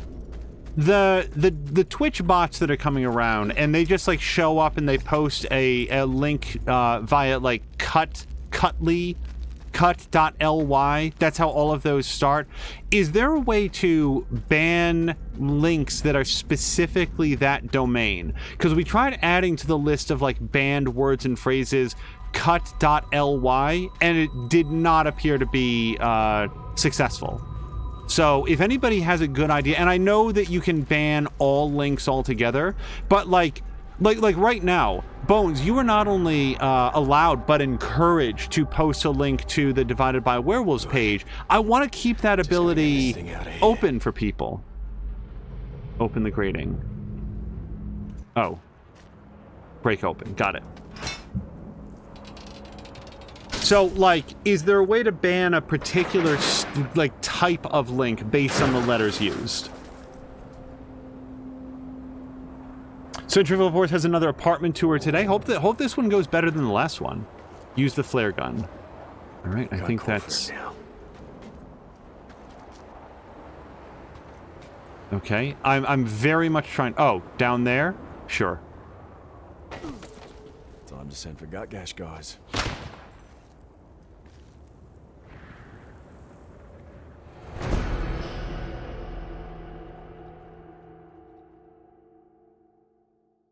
I don't know how this piece of metal will make any difference to Gutgash's followers. At least I got a good amount of scrap for giving it to him. Oh, that's what he cared about? The stupid sign? Oh, that's right. He wanted something to, like, inspire people or whatever. Well, good luck to you. Force says, my parents keep flipping around about price, but it's well within my budget. My dad said X hundred a month was the mortgage payment on our house in Maryland. And I was like, not only was that 25 years ago, but that was also before the market crashed. Yeah. Back, RC? I do not know the age of Force's parents, but the advice of people, the financial advice of people that were either boomers themselves or raised by boomers and therefore came up like under the system before it was entirely dismantled, not helpful. Not like wait, why is this here now? Okay, hold on. I'm gonna go back there. Yeah, thank you so much for describing how great the world was 30 or 40 years ago, but in today's market, somebody starting out, like coming out of college, debt or not, is simply not going to be putting down a down payment on a house. And maybe there's some part of the country where that's true, but doesn't seem like a realistic goal in the current market. And that's really all I'll say about that, because I don't know what I'm talking about. I can only relay the experiences of every single person that I've known that's graduated from college, starting in like 2005 and onwards.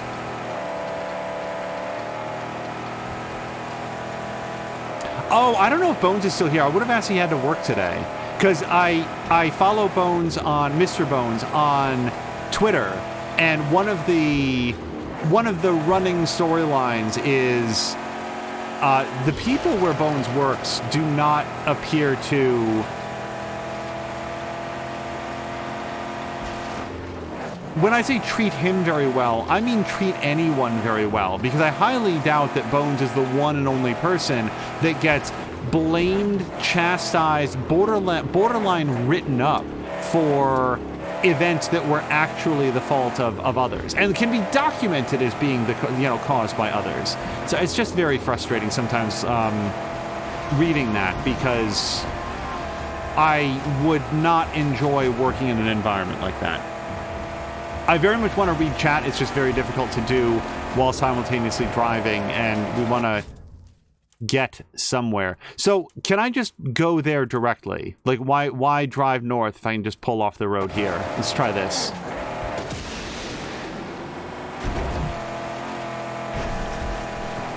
I don't have a dog handy, so if we wind up going across a minefield by doing this.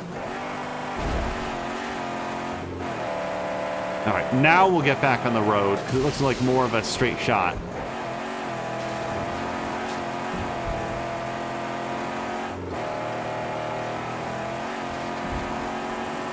Yeah, I keep saying that before the end of this playthrough, we have to watch Fury Road. And then when I'm not actively playing this game, like 0% of my life is spent thinking about Mad Max. And again, I don't mean that as a dig. It's just, it's an entire franchise that I have no one I've ever known, like none of my friends, none of my family, no one is like a big Mad Max fan. Oh, hello.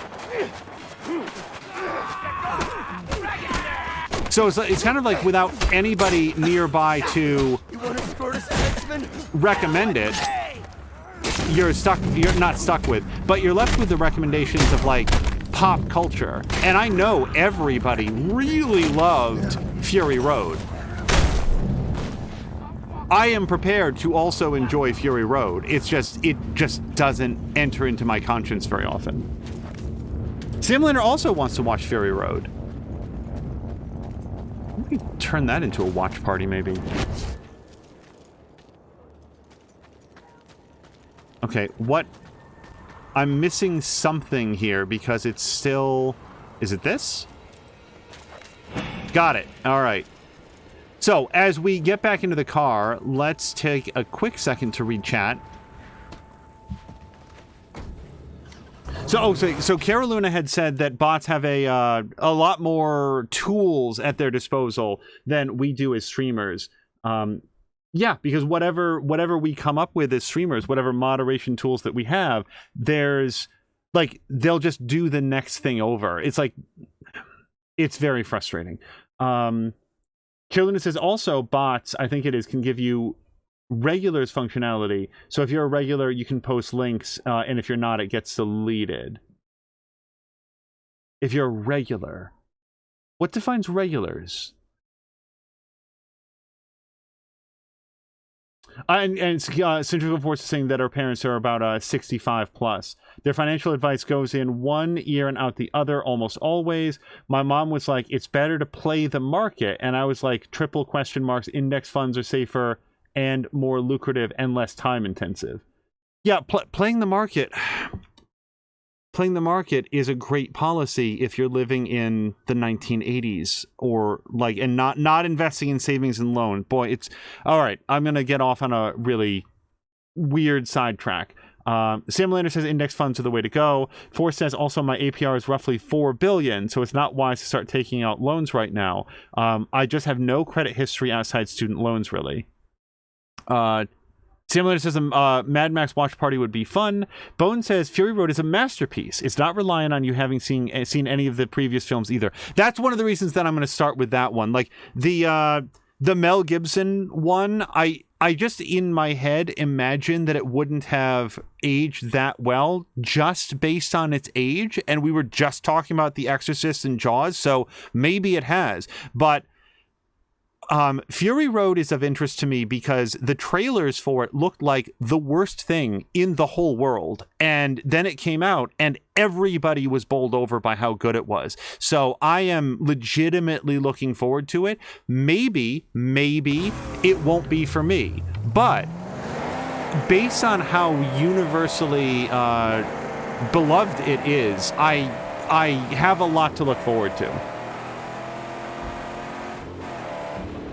Simler says the person setting up the bot defines regular. For my bot, it's 20 hours of watch time. I'm going to maybe want more information about this. One of the reasons that we have very little in the way of on-screen pop-ups is because I don't want to... Like, we archive all of these episodes, so I don't want to have, like, nasty, disruptive stuff that is then in the video, embedded in the video for all time. Chat is chat and can be turned off and tends to expire, but the stuff that's actually embedded on screen, that can be difficult to work around ever. Ugh. You still smell the slime tunnels under. But I know you left some of them suck pups down there still sucking air. You go down again, and there's plenty of loot for you. Wait, punching, you say? I'll go do that. Find the hidden stash in the area. Okay. Well, I'm going to find whatever this is first.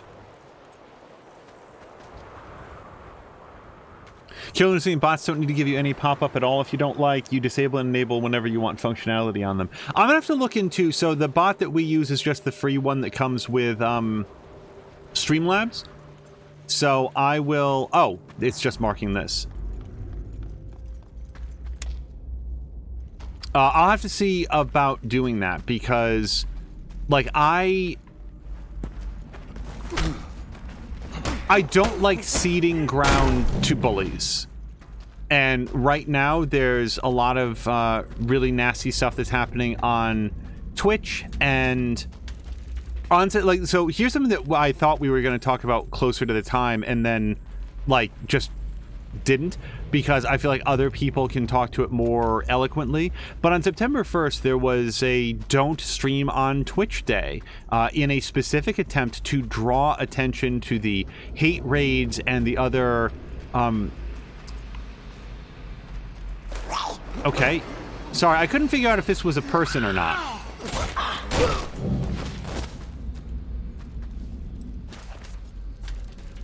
I'm like it's... Hate raids is such like a toss away phrase. I don't think that it adequately communicates the amount of disruption and work and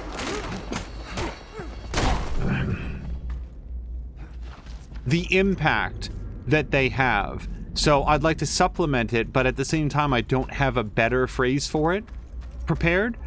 And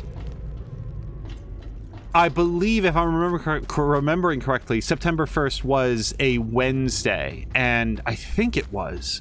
Yeah, and we had plenty of opportunity to stream and chose not to, specifically because of the...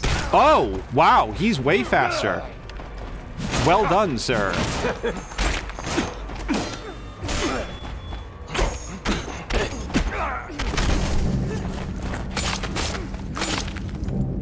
Okay. But also didn't make a big post about it or anything like that because I wasn't sure that that was...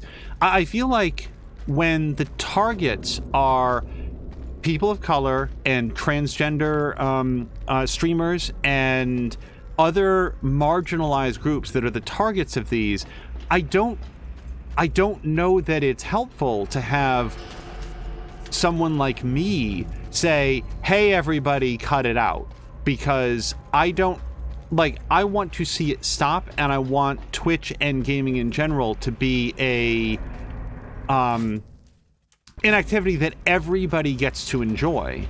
I don't understand why I should treat a gamer differently based on... I don't understand why I'd treat anyone differently, but isn't this a hobby that everyone gets to enjoy equally?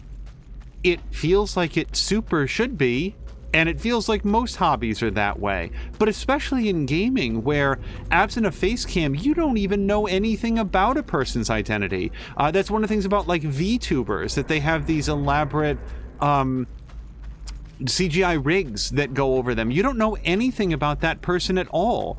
And if the game and the commentary is unaffected, why would you want to target them except to just be a racist, hateful shitbag? So from there, it's, you know, participating in a boycott of streaming on Twitch for a day in an attempt to get the administration to pay attention to it. That feels like it can be very constructive, and we opted to do that. In terms of, like, leaving Twitch altogether, my concern is that that just leaves Twitch to the people that don't care about it. It just leaves any remaining posters more at the mercy of people that want to continue to... dreaming about killing. Okay, well, then get on with it. Rescue. It was a long dream then, I take it.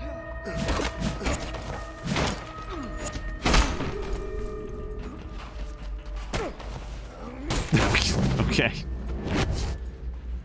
I really like the combat system in this, but there are certain things that it deals with poorly, and mismatches between the characters' altitudes, the top of the list. Alright, speaking of altitude, there we go. Hello, if a territory is finished, all the green ticks, is there any point in buying the survey crew project? Probably not, Gmork. That's a good question, because I believe that so I think that the only reason to do it would be for the, if you're going for 100% completion. Because there's certain achievements that seem to pop when you get, like, your threat level down all the way. Oh, or to, so there might be hidden stuff, and I don't know the answer to that, but, like, if you want to get, like, I did everything here in Jeet, and I think it's to get all those green check marks. I'm pretty sure that there's an achievement tied to, I really don't care about this last piece of scrap.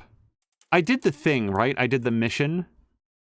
Yeah, I'm just leaving. I don't care about this. Can I fast travel someplace? Yes? No. All right. All right. Let me continue to take a look around here. So I would say, Gmork, that you probably can pass on that until you're doing like end game stuff and maybe circling back around to just finish off all the projects, and otherwise store your like keep your scrap set aside for the actual upgrades that you want. That said, I have made effectively no attempt to budget my scrap expenditure and have a few thousand, because I've sort of been going around and doing the steps as we've gone. Caroluna said, oh yeah, and also on Wednesday, Caroluna said didn't stream and didn't watch. Ditto. Like, Twitch remained entirely closed the entire day.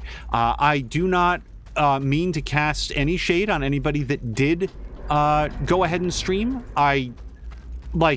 We each have to set some borders around what we are and are not willing to accept, and to me, like, not streaming for a day seemed like an easy concession to make if Twitch looks at their number of concurrent viewers, concurrent streamers, concurrent participants, and says, oh wow, this people are really bothered by this, we need to start taking it more seriously. If I can contribute to that 0.00001%, then I would like to do that, and that seems like a reasonable thing. I personally don't place a lot of stock in some reactions that I saw from others about, like, oh, it's not going to do any good, oh, it's hopeless, oh, the big streamers aren't doing it. Okay, well, look, I can't tell the big streamers what to do. I can't even tell Twitch administration what to do. What I can say is that I'd like to show some solidarity with people that are the targets of these hate raids, because they like it feels like the least you could do. It feels like the least that I could do. Oh shit, hold on, Mighty Duster. So let's pause for 1 second, because there were many other comments. Just scroll up slightly.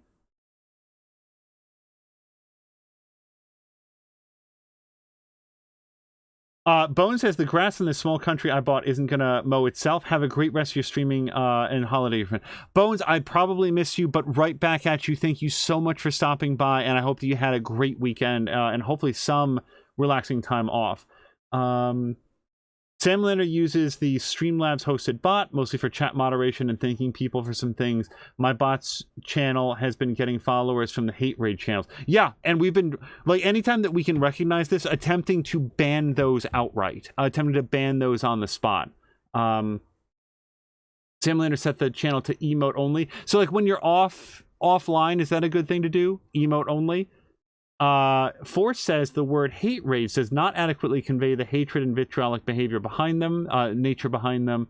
Well, like I said, I had a person attack me just because I had pride flag in my bio. Not even being homosexual myself, people don't care. They are just afraid of what is different. And then Gmork says of the game, okay, thanks. Heard you say something about the combat. Overall, I like the game. The combat and the NPCs could be better. I wouldn't mind more story.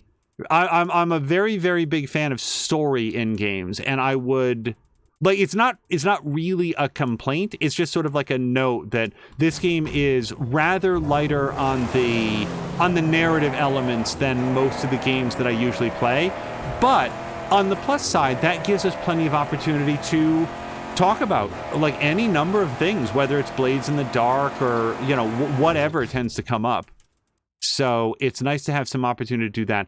I'm thinking, yeah, so there's a big storm coming, and I want to go visit Pink Eye, but I also don't want to get shot in the back. So let's go do some of this stuff as we go. Oh, you know what? Yeah, let's see if we can get to Grave Bridge.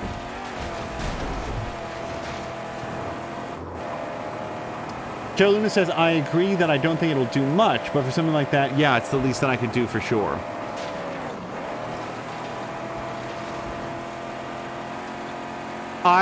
What I would like to do is to find some kind of... Not healthy transporting crude oil or gasoline through these lands. Sorry, he's talking.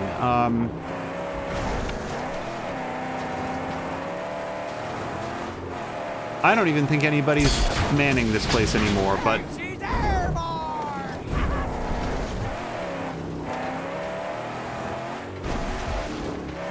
If, you know, to the extent that simply talking about it can be helpful, I'm happy to do that.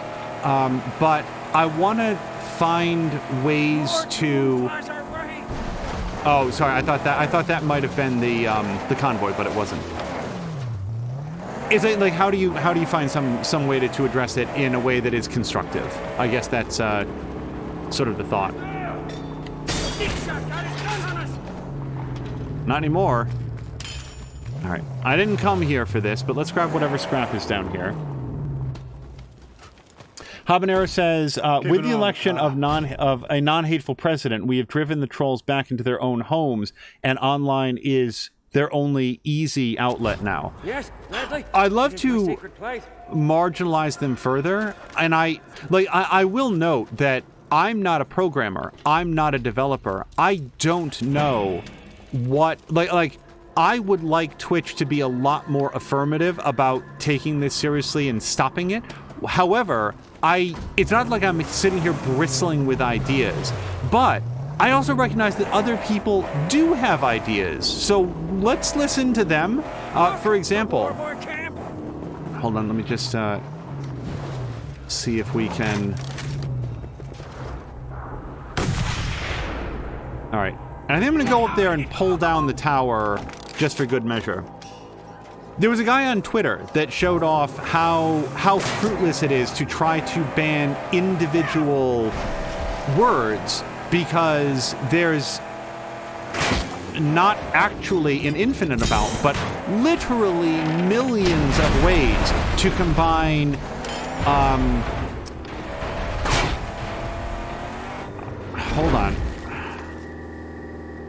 Hold on.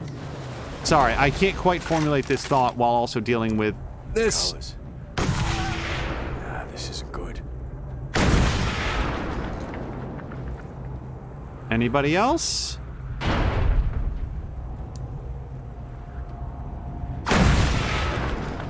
Warfare! Oh boy, get in. Okay, I thought that was... So, first of all, I very much... Like big thumbs up for their neon-colored alert flares. Okay, stop. I cannot formulate the idea that I'm trying to. There's a fellow on Twitter, and what he wanted to do was show off how pointless it is to try to ban individual words. And what he did was he wrote a script that combined both standard English, what the hell's our alphabet called? God damn it. Arabic? The Arabic alphabet? Am I saying that correctly? It's not the Roman alphabet. It's not the Cyrillic alphabet. I think we all use the Arabic alphabet. Why am I exposing my intense stupidity? I should have just said the alphabet used in the United States. And both those characters and also like non-standard characters and characters from other languages, and using them to combine into words that were recognizable as the word jogger, just to have a word that is structurally similar to a racial slur. And what he did with this script was successfully demonstrate that it was something like 2.4 million possible combinations of words that could be printed out that would be recognizable as an English literate, like a literate English speaker, as being the word jogger. So you only have to individually ban 2.4 million possible spelling variations to get that word completely removed off of your channel. And the whole point was that is not feasible. So what I'm looking at is like, wait a second, if an end user who wanted to prove a point can write that script, can't Twitch and then automatically ban words that are unambiguously not allowed by the Twitch terms of service and just ban those at a server level? Because that guy did it in like an afternoon. So it feels like the people working for Twitch could probably replicate that success, I would think. Puss in Boots is saying Gastown is mine. Let me just roll back quickly because we're into a deep topic and I don't want to fail to address it because others have things to say as well. There's rumors that the hate bots are finding unmoderated channels when the streamer's offline, posting hate in the channel and then using that to say the channel supports hate and getting the channel moderated. Okay, so maybe we'll start doing that.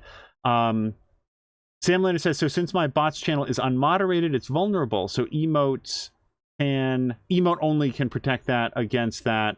Kirluna says, I've seen a lot of follows from accounts that are not in my chat at the time they follow. Those tend to follow the streamer friends. Oh, so I actually have a specific example of that. Let me finish reading Caroluna's comment. What I've noticed with those is that when they follow, the number of followers does not increase, which is a bit suspect. And Simlander says the hate bots follow, then immediately unfollow. Killen says, when I suspect a bot follow while streaming, I thank for the follow, but do not mention the name.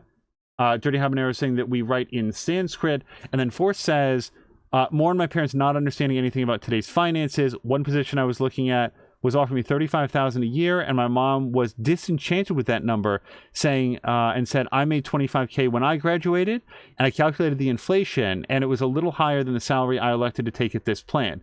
She got so confused, and I said, $32,000 is the average starting salary right now. I should take it in your field. I didn't say it at the time. That is precisely why student don't let is rough.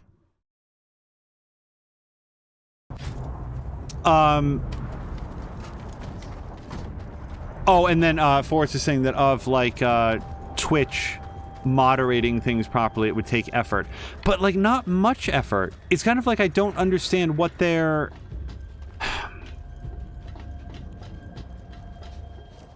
usually when people are not taking the easy win, it means that there's something else to it that like I just don't know to account for, but it just feels super weird.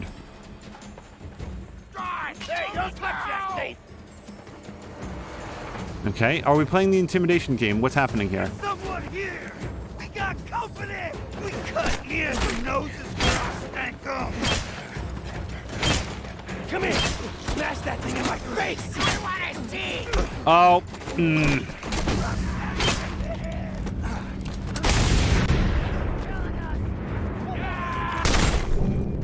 Get him! No, get him!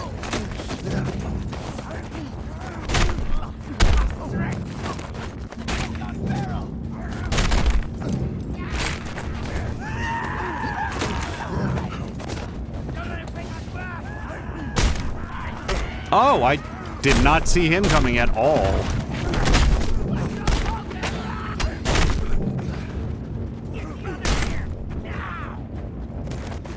Oh, I really thought he was dead.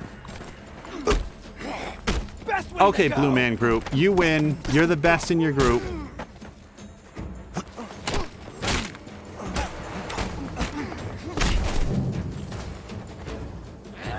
Wow! This guy ate his Wheaties. Okay, I gotta watch out for the blue fellows.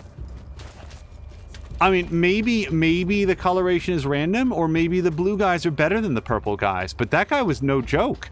I thought he was dead multiple times and he kept coming up. G Knight says, I'm still not sure how I miss playing this game. So I played this game. I'm not like we owned this for a really long time. We're specifically playing it now on Tashir's recommendation. And it was a very good recommendation. This was like Tashir has a solid lock on things that I like. You know, like I said, I could do with more story on the whole, but in terms of gameplay mechanics, big fan. I don't know this kid's, that looks like this hid's, but this kid's name, a neighbor brought, just thought you'd see how, okay, I can't make heads or tails. Don't know this kid's name, a neighbor brought it. Just thought you'd see how good Toby's adapting to his new home. He's a real fine dog, Marcel and Zoe. There's so many things we'll never see again. Trust. And great trees, plenty of food, security. Joy. Oh, and hello to Ruination Ronin as well. So, G-Nice, I'm just sort of like broadly speaking, if you have any additional interactions with Tashir, I hope that you will let him know that we are wishing him well, hoping that he gets better very soon. I know that his goal had been to return in September. I think that he should take all the time that he needs to, you know, rest and fully recover. But it's hard not to feel a little bit worried based on the fact that, you know, we're entering into the second week now of September, and I've seen him post a couple things on Twitter and so forth. I just hope that he's doing well. So if you see any opportunities to engage with him, I want people to be able to say, yeah, like, people are really missing you, and like, you know, we went into some channel and they were speaking well of you. It's one of those situations where it's like, again, you want to show support, but not have somebody feel pressured to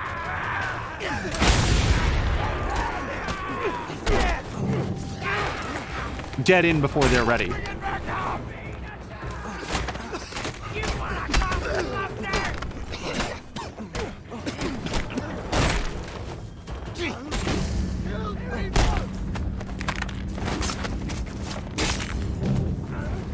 Oh, he won the punch fight.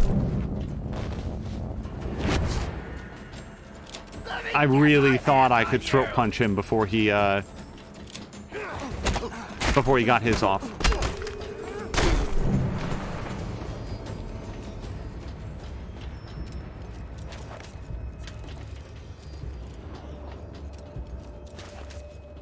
Oh, Gina's actually talked to him a couple days ago. He's still recovering, but it's slow going. Will do. And says hello to Jab. Oh, hello to Jab. I did not see the good morning. Hello back. Habanero says, what sucks is starting at post office is $36K before overtime.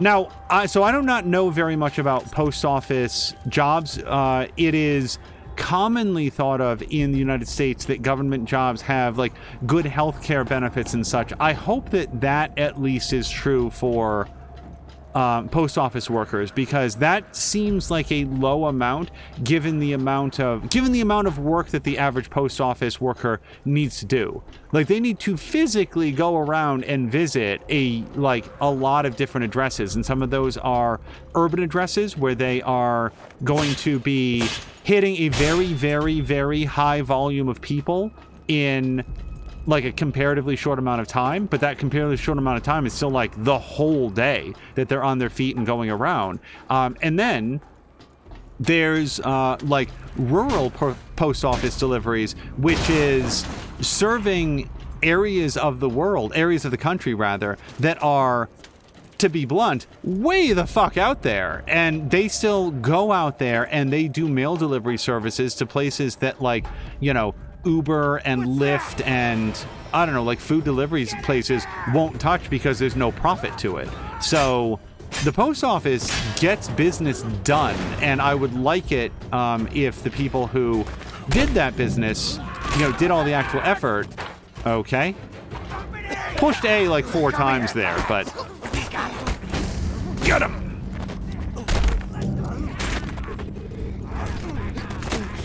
Okay, I really want to get off this ramp now.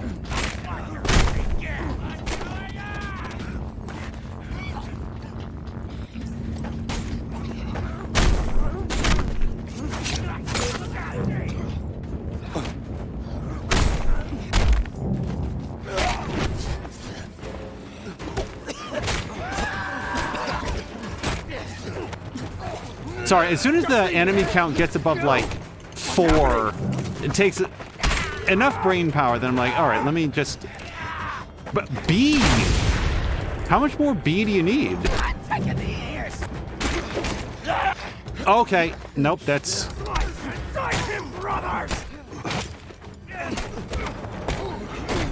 You alone, Slego.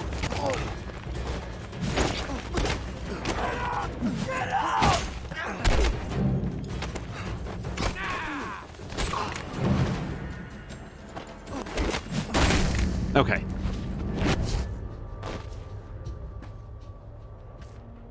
Force says the current top scale for the post office is 67,000 before overtime. Jab likes watching Tashir, but that's way down the priority from his health. Yeah, no, that is the most important thing. Like, I feel like what we want to make sure is communicated is that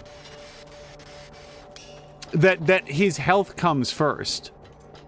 We're all, I assume, I hope, we're all going to be here when Tashir is feeling better. We're all going to be here for the big return stream, whether that's in a week, 4 weeks, 6 weeks, 6 months. Like, we're all going to be on hand to welcome him back because he's a very, very, like, frankly, as so many people are, an important member of the community. So I just want to make sure that he knows that we're thinking of him and hoping that he is doing okay.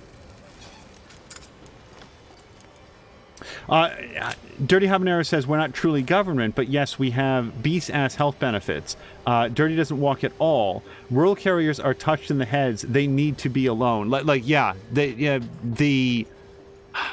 feel like there would be a vast amount of travel and solitude for some of the areas of the country that just people live very, very far apart, but they still get mail service. We're the only company that services every household in the country daily. And I think one of the only companies or entities that's like written directly into the Constitution of the United States. I think, are libraries specifically in the Constitution as well? All right, I'm weighing carefully how much time I want to spend looking for 1 insignia and 2 scrap because I don't feel a very high loyalty to this idea. Although it does, there were a couple things like lower, like ladders that were leading lower, and I don't remember where they were.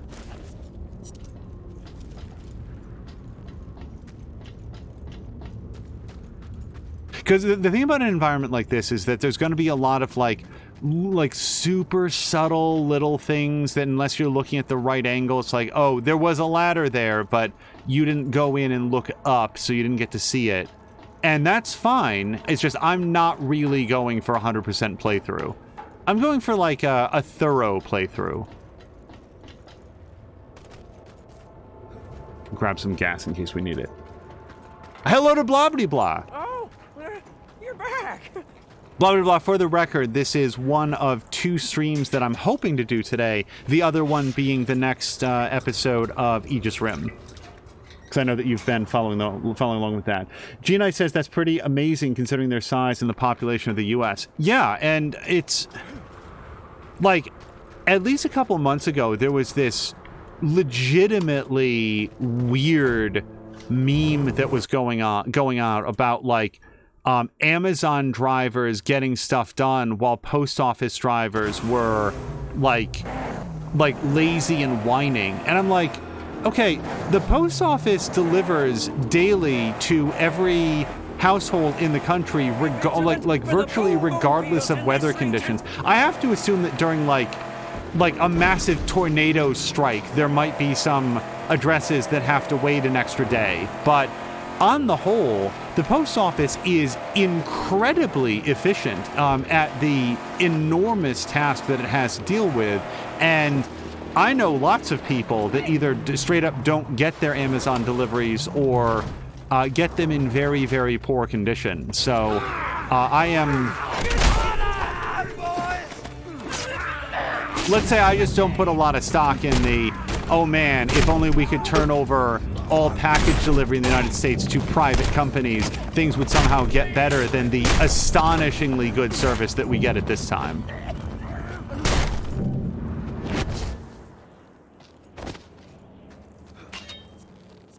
Also, again, post office, it's in the Constitution.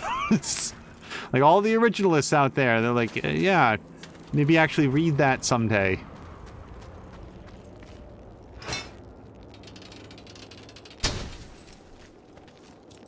So Dirty Habanero, who I again does work for the post office, says that rural carriers are super insane and unsafe. They do shit that is unsafe while cutting corners to get done as fast as possible because they're paid by the route, not by the hour. Yeah, see, I've never lived in someplace rural enough for that to be a... What is this, like a ruined campsite? Because I see a lot of, like, clothing and stuff down there. I'm not going to attempt to read this. Sheriff, this is what we... Is that... Would you say that sheriff or sharif? Or something else. Sharif, this is what remains of our homestead, our hideaway from a world gone insane. You think it was the MPs? No, it was the locals. We gotta split before they kill us. Post answer here, Liena. Never build, never stop, never look back.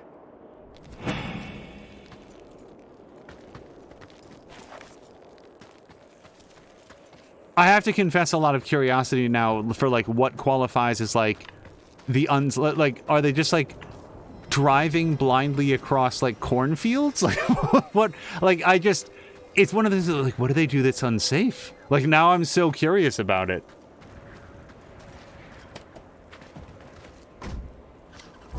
Ronan is saying, did that meme have something to do with people thinking USPS lost mail ballots?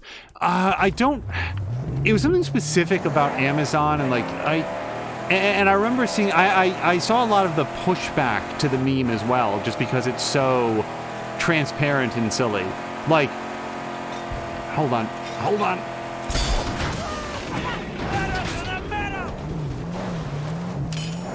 We still haven't even met Pink Eye. I feel like she's going to be really happy to make our acquaintance because we are super cleaning up her area. All right, so let's head up here. Yeah, let's head here. We'll get those two and then go up to Pink Eye. Yeah. Here's the thing. There is a school of conservative thought here in the United States that if the government injects itself into a sector of business, then private industry can never possibly compete because government will always be more efficient because they're playing with money that's not their own, namely the taxpayer money, and will use the power of government to muscle out the competition. And this to me is a fascinating idea because libraries exist. There are competitors to the United States Post Service. There's other ways to get your parcel delivered. There is currently, right now, active... Oh boy, it's a giant storm. And what a storm! Alright, we'll just take that wheel off, and... Alright, this is fine.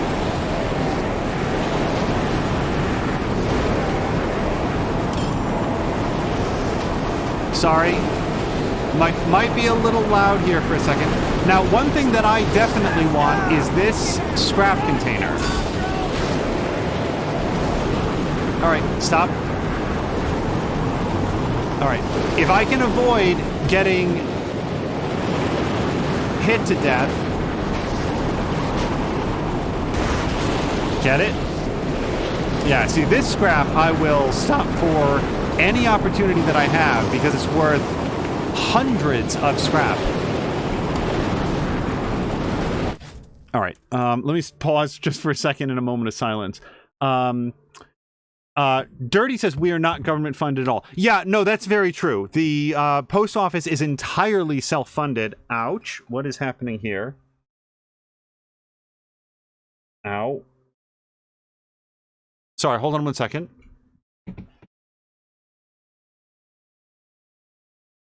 Just stepped on something very, very sharp. However, like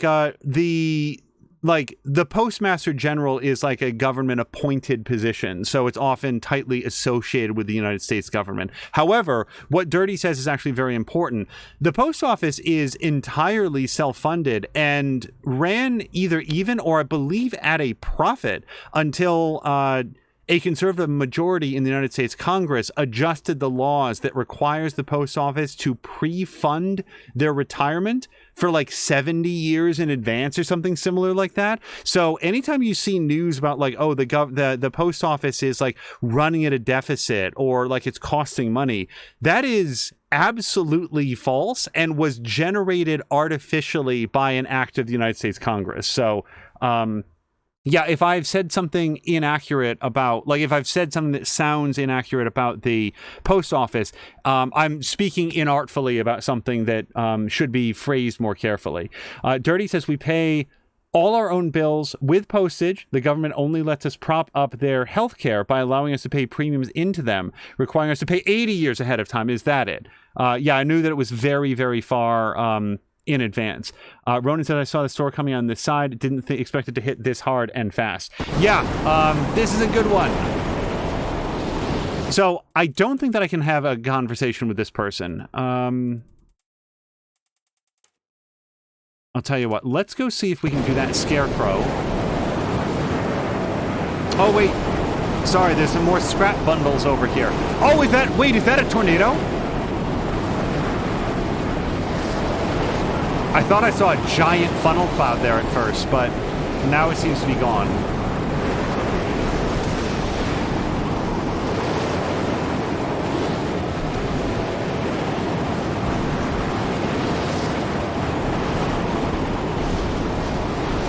All right, hold on. We may not get both of these. Okay, that's fine. Why don't you come right on down here? Oh yeah, no, you can stay pinned up there. That's cool. Get it. Hey, Chum Bucket, can you take care of that? And I'll go take care of this. Ouch.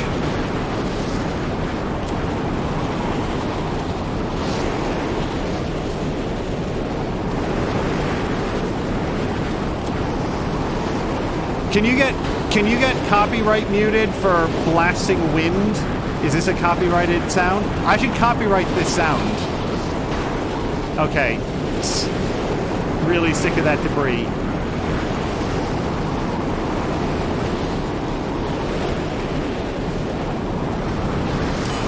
Okay. I'm just going to go on record. If that had been a tornado, I straight up would have driven into it. I would have wanted to see what would have happened. It would have been worth what I think would have been our second actual death in the game. Oops.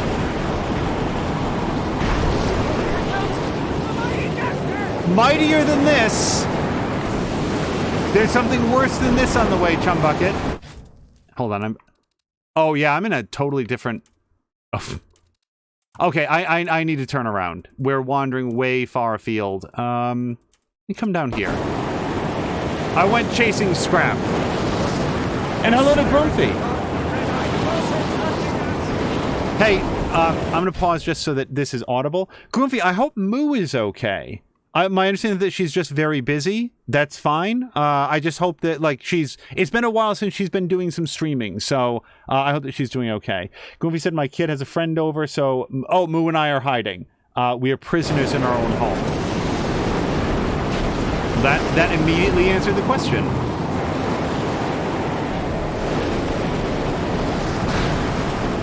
Okay.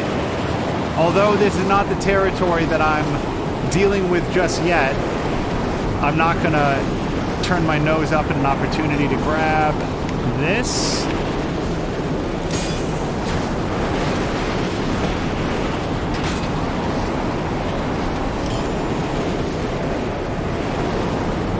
Yeah, the fact that, like, the fact that the requirement for the post office that requirement that they pre-fund their retirements for like decades in advance. The fact that that has not been rescinded by any subsequent Congress is a point of like real confusion to me. I do not understand who is advocating for that, except for people who want to create the appearance that the post office is somehow inefficient. And I would like to see that particular requirement well and truly overturned, because it is a completely fictional situation, like Crisis. Stop. Okay. So I'm hoping that if I can sort of like take cover behind the car.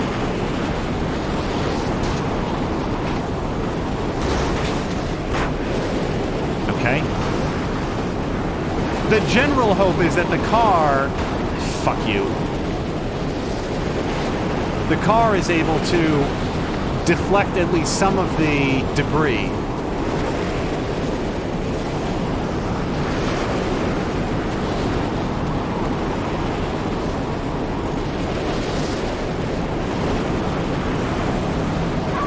Now, sniping this tower... Oh, is it passing? Okay, then disregard what I was about to say. I was about to say, sniping this tower may not be feasible in the storm, but post-storm... Come on.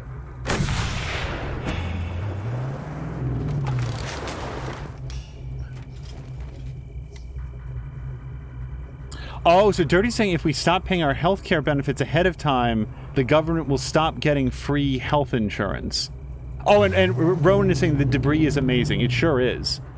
Oh, Dirty's saying that's his conspiracy theory. Yeah, I don't understand the logic that was ever put into it. The administration that did so wasn't really known for logical or positive outcomes. But I want to be careful about like getting too far off on topics about which I know effectively nothing. Oh, wait. There's some more debris, scrap right over here.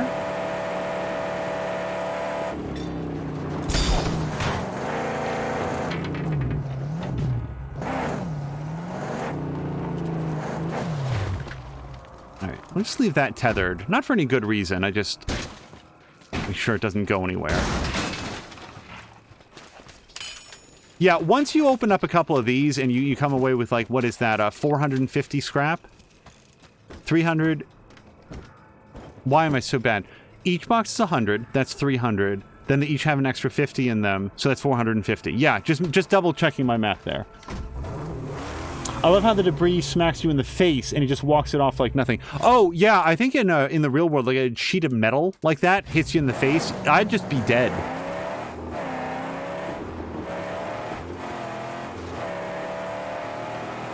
Also, speaking of, like, tough guy maneuvers, there was somebody on, somebody posted a video on Twitter, this past weekend about, okay, hold on a second. Just have a chat with this person first. Help us, stranger. Our walls crumble. My sister Pink will succumb if you do not destroy them catapulters.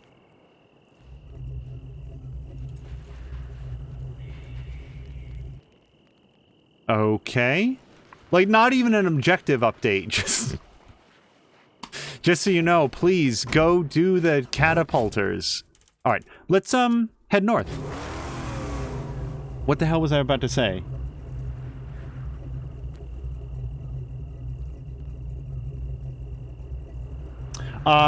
Dirty Habanero said, remember when George W. Bush saved GM by making a deal between them and the post office and getting us the absolute worst trucks ever, the Chevy Uplanders.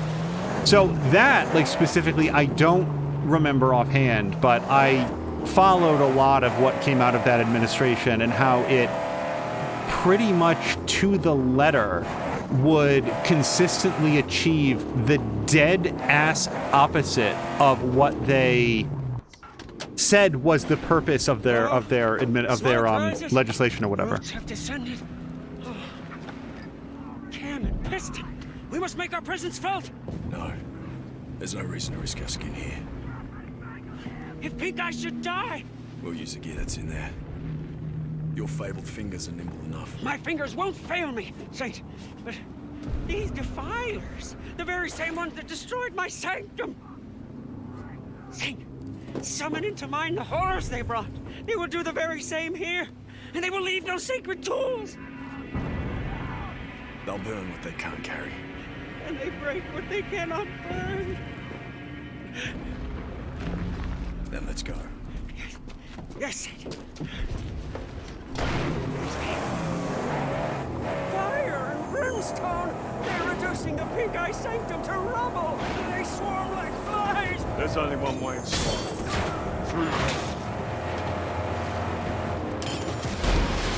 Oh no, don't hit the wall. See, it's rings!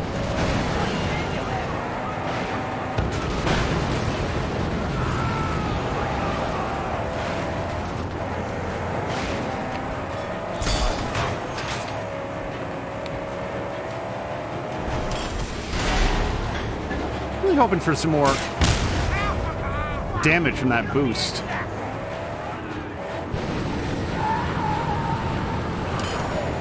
Oh, I wanted the gas canister to blow up when I shot it with fire.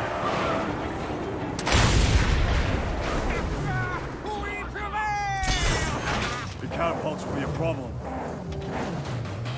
Destroy the catapults. Okay. Let's use the harpoon and rip the beast open! Oh, the actual harpoon, not the explosive guy.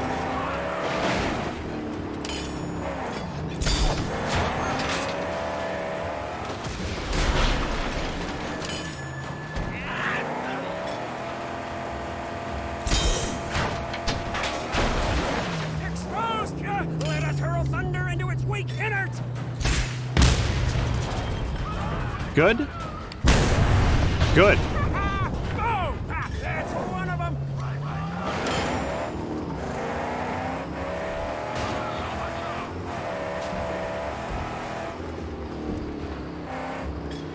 Nope, nope, nope. Get that.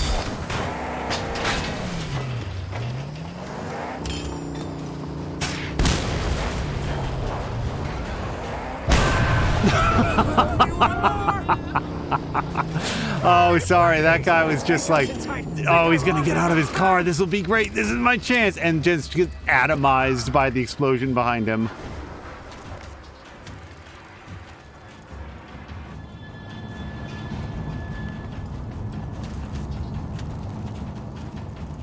Yeah, I'd been sort of like, I'll look at chat in a second, but I'd been quietly hoping that Moo would have more time to do streaming and stuff once the kids were back in school, and it feels like it, like, perfectly coincided with an intense increase in the amount of work that she has.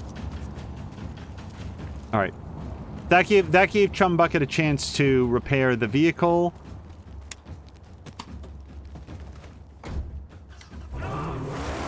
Go.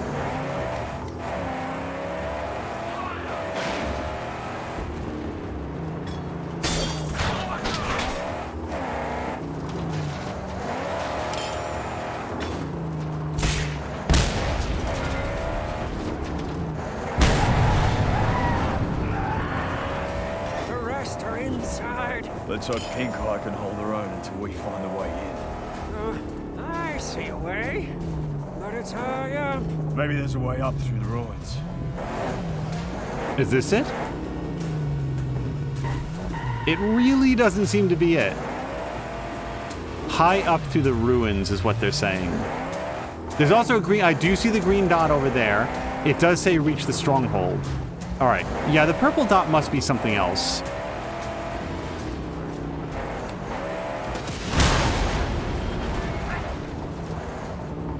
Raise me! At some point, we really have to acknowledge the fact that Max would be fucked without Chum Bucket.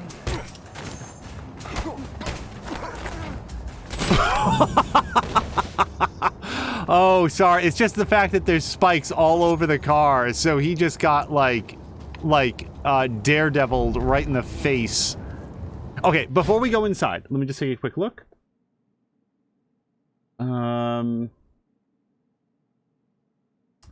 Dirty says, one guy I know broke his foot when the sliding door on that Chevy vehicle, post office vehicle, when the sliding door fell off when he opened it and it crushed his foot. Jesus. My current vehicle was built in 94. My last vehicle was 89. And they were both running fine because they were designed for us. Groofy's going to have to go take a shower. Moo Wisp with my shower temperature settings. Wait, shower temperature settings? Are those like preset for you?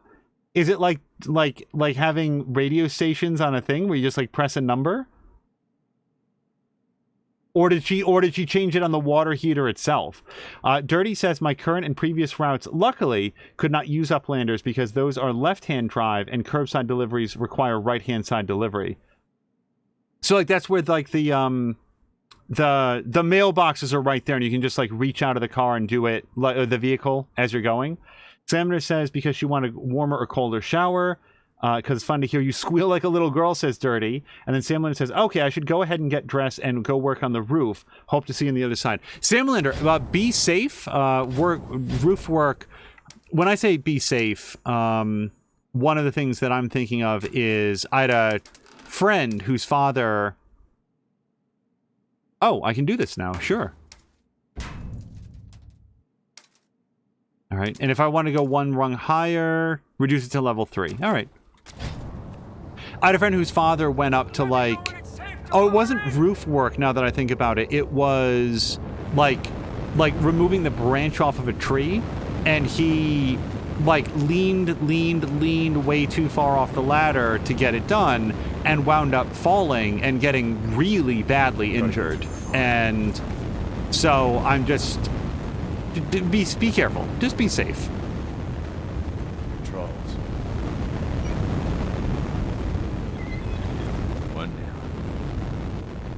Forrest is saying that she wasn't paying attention and her dog nearly conned her into into providing a second breakfast.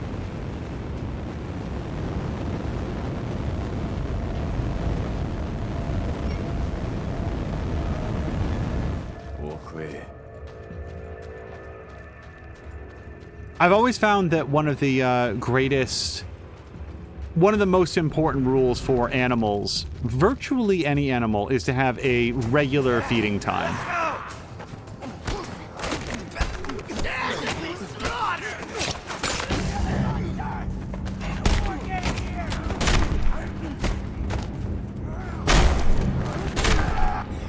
Oh, boo. No, Shiv grapple escape. I don't feel like my combo should be broken if I get a successful Shiv grapple escape.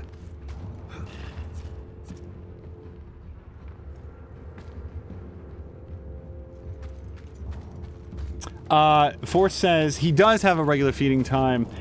He just stands by the bowl anytime you're in the kitchen. Come on. Second breakfast. Why not?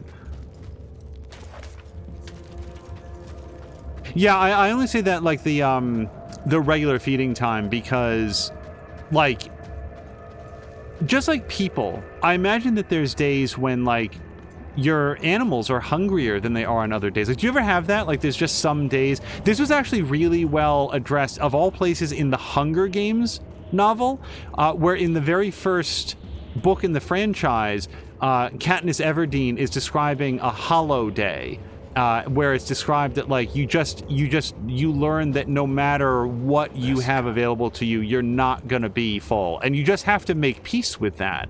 And I'd never seen that addressed because, yeah, there's days, and I'm not living in some post-apocalyptic Panem dystopia, at least not yet. And, like, there's days where it's like, you just like, boy, I'm still hungry, I'm still hungry, I'm still hungry. So that was a point in the Hunger Games that resonated with me because, like, oh, that's not just me being, like inappropriately hungry. And I sort of feel like if that's the way that a person can be, it makes sense that that might be true for an animal as well. But you don't want your animals to get obese, you don't want them to be in poor health, so it's up to you to, like I should say me, it's up to me as an animal owner to try to make sure that that they're getting fed in a consistent way to hopefully... Oh, dude, you guys are fucked.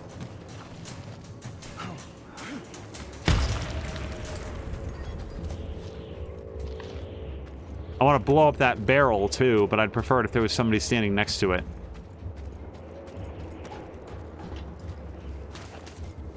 Anyway, that's sort of what I think about. Like, yeah, I'm sure that an animal is hungry all the time, or would gladly eat whatever it could get its mouth around. But because they can neither choose when to get more food... Oh! I actually do see what to do. I need to knock that down. There! New flesh to peel! What luck! A stretch!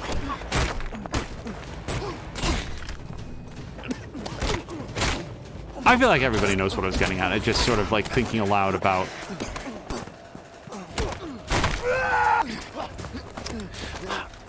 I need to keep my my finger a lot closer to that. Oh. The roll button.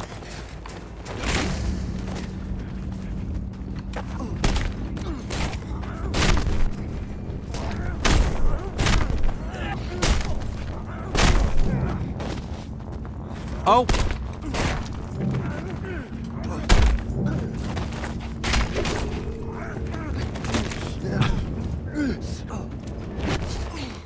Jab says there's a YouTube video of a guy and his friend who ate like a hobbit for a day. It was not a pleasant... Why? What do hobbits eat?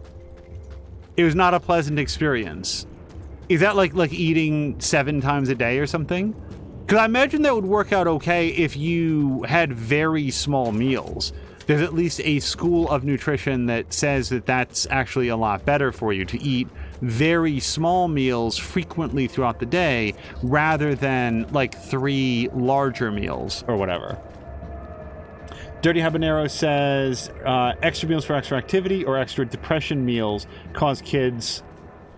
Oh, cause kids went back to school. And Carolina says, my understanding is that it can be part of the survival instinct. Blah, blah, blah, saying the smaller the hobbit, the larger every meal is. That could be an actual thing from the books, for all I know. I read the Hobbit not super long ago, like probably a few years ago. It was fine. The dwarves don't have a lot of personality to them. They're basically just like the 7 dwarves in that they are defined almost exclusively as a name, and then like I think whatever they happen to be carrying. But is it Bilbo's in that one? Sometimes they get Bilbo and Frodo confused, but yeah, I don't know. Bilbo was fine. Gollum's in it.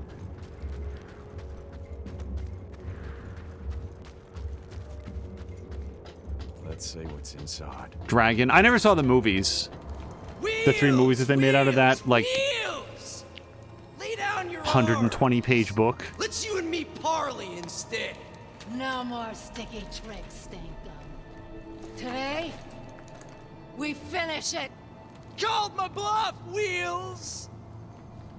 It finishes today. The total erratification of all! You, everything here! Master order this? Scrotus word? Or you playing solo?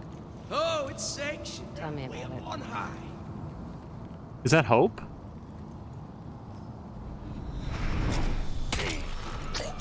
Bring him out!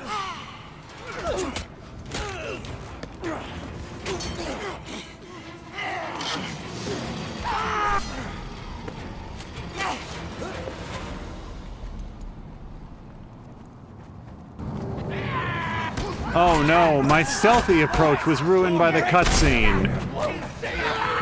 Oh, dodge. Okay.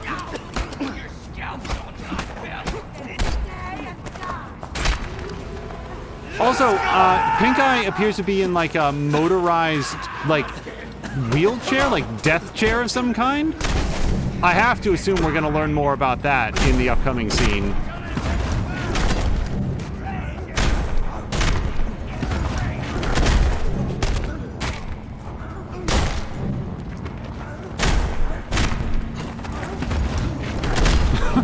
So many snapped necks. All right. Stand, or I drain it!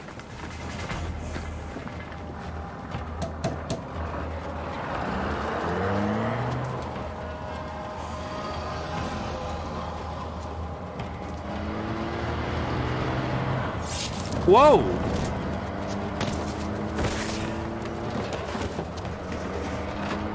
Oh, God.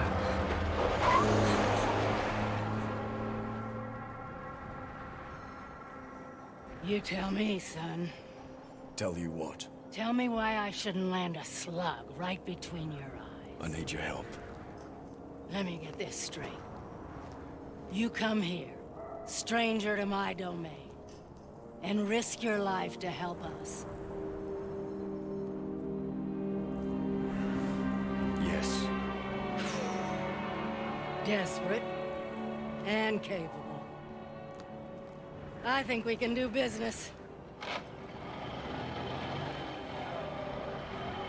I really thought it was going to have, like, flamethrowers on it or something. Gatling guns.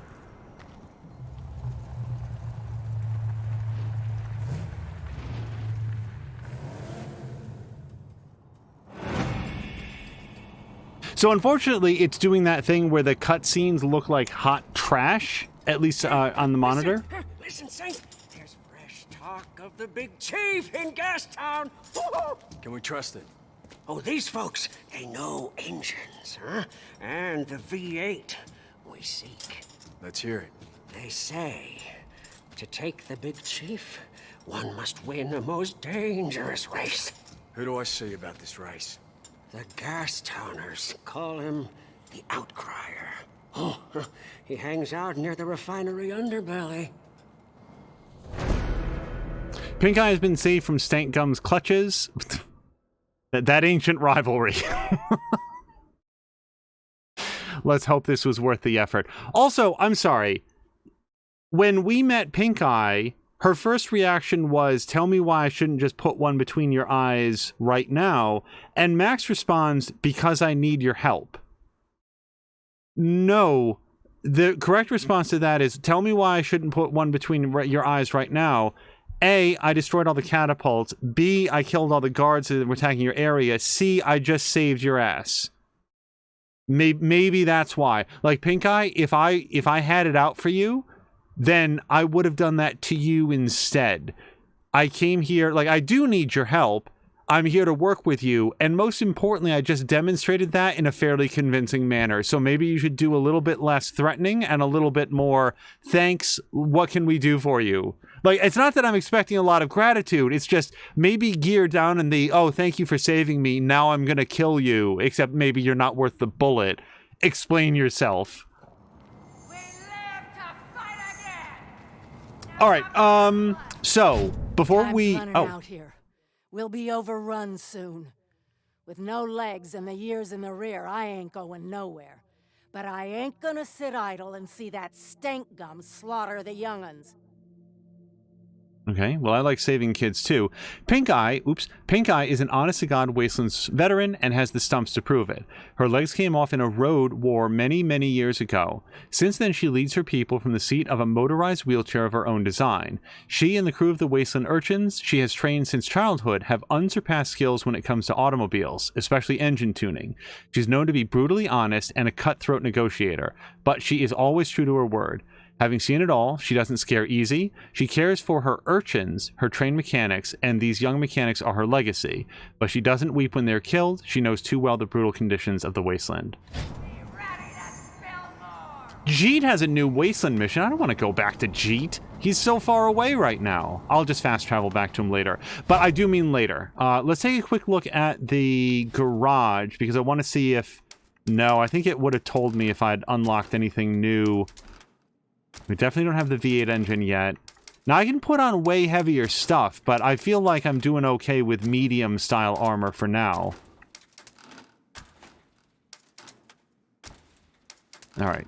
Yeah, I don't see anything new in here. So, let's do a quick save. Yeah, for clarity, part of me wants to like continue playing on, but this is very much intended to be one of at least 2 streams that we do today. Prior to the 8 p.m. Eastern Time showing of Kyber Shards on Mia's Discord, I would like to do our next episode of Aegis Rim, and if I sit here and play this for 6 hours, I won't get done a lot of other things that need to be done in order to make that happen. So, before we go, let's just take a quick look back through some... Anything that I might have missed in chat? Sorry, let me just take a quick look here. So Force said of her dog, he just kept asking in a very ready way, different from his normal already asking way. Just taking a look through here. Then we're at the Hobbit conversation, followed by that'd be understandable, says Caroluna, some food aggression. Jab doesn't seem that think that he's read Tolkien since the 70s. Every once in a while, I like to revisit books that I either read as I was younger or are sort of often talked about.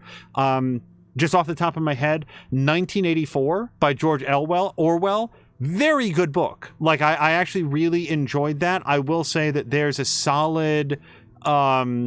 oh gosh, it might go on for like 3, 4, 5 pages where it's just a character shouting about like what I presume to be George Orwell's personal politics of the era. I don't know exactly where Orwell fell. Like, I haven't read a lot about the man, but there's just multiple pages of this solid political screed that's in the middle of it, and that's fine. It's a very political book, and I knew what I was getting into. It doesn't speak to like the hottest writing, but everything surrounding that, like, that is sort of the thesis statement, the thesis paper that's written in the middle of the story that's otherwise very well told. And I like 1984 quite a lot. Lord of the Flies is a garbage book, and I really dislike it. We talked about that, I think, during the playthrough of the Uncharted games. Lord of the Flies is a terrible book. Like, I really actively dislike it. It is a false and fictionalized version of an actual event that had occurred. It's completely fake. It totally misrepresents any of the things that actually happened to the group of kids that were stranded on a desert island, well, on a small uninhabited island for a while. It's gross. It's poorly written. It has very little in the way of characters. I thought that was terrible. And sort of like in this spirit of like occasionally getting curious and rereading something that people talk about all the time, reread through The Hobbit, and it was fine. It was fine. I didn't really have anything much to say about it. It's interesting as a precursor to the Lord of the Rings books, which I have not read as an adult and may visit someday. I know that there's a lot of differences from the books as they were translated into the movies, but I have to say that some of the differences that I've read about don't make it sound like the books are the superior experience. For example, Tom Bombadil's a thing. I don't want to spend any time at all reading about Tom Bombadil. It seems like a terrible, terrible character that the movies are vastly improved by having omitted.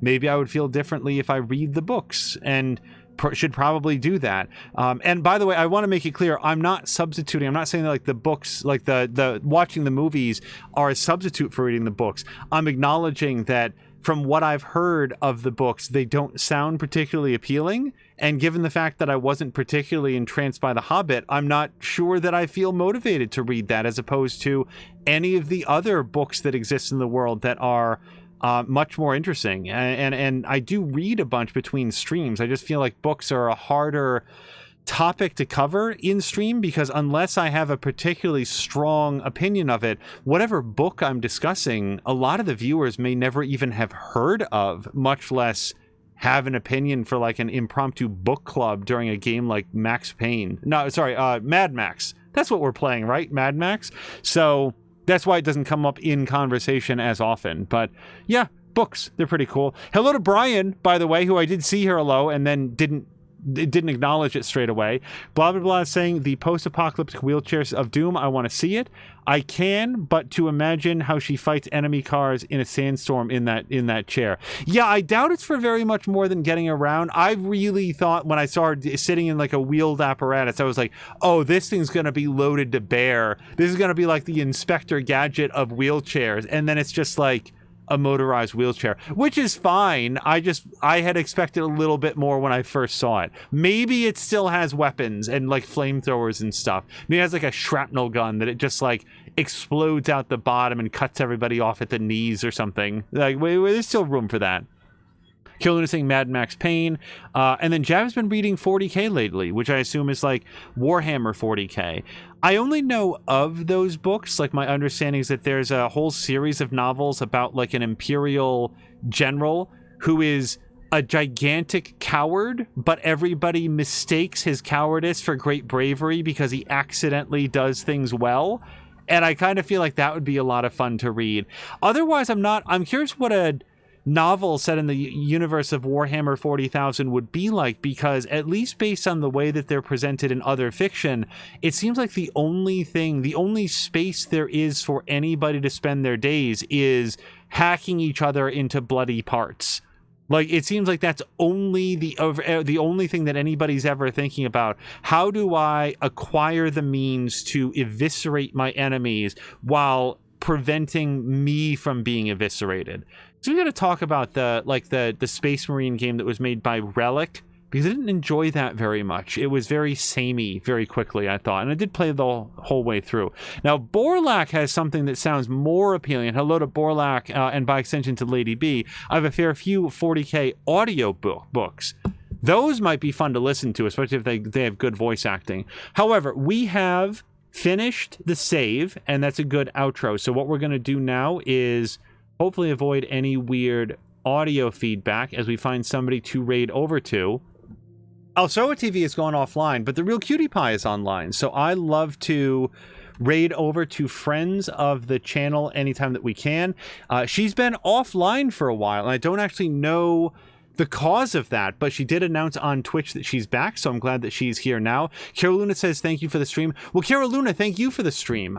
We'll throw up a couple quick shout outs here. We'll do one for Tashir Games, although he's not streaming right at the moment. We do hope to have him back pretty soon, followed by a shout out for Kara Luna, shout out for Patikin, shout out for More Than Mia, shout out for Samalander, shout out for Centrifugal Force, which has an underscore between it, so if you're seeing this in the future, oh god, I can never spell this, Fugal underscore Force, there we go. And there's so many people that I will be forgetting here, but the raid timer is counting down. Who am I going to feel really bad if I miss out on? Well, I don't want to do a shout out for Mr. Binky because he's not streaming right now. I would love to do that normally. Shit, there's going to be so many people that I'm going to be so disappointed. And now that I've tried to like call the list down, critically awkward. Yeah, let's do it. Critically awkward, all one word. All right. So that's all the time that we have. We will see you a little bit later today, I expect, for some 13 Sentinels Aegis Rim. We're nearing the end, but we're not going to be there quite yet. Until next time, you guys, thank you so much, and I hope you have a great day.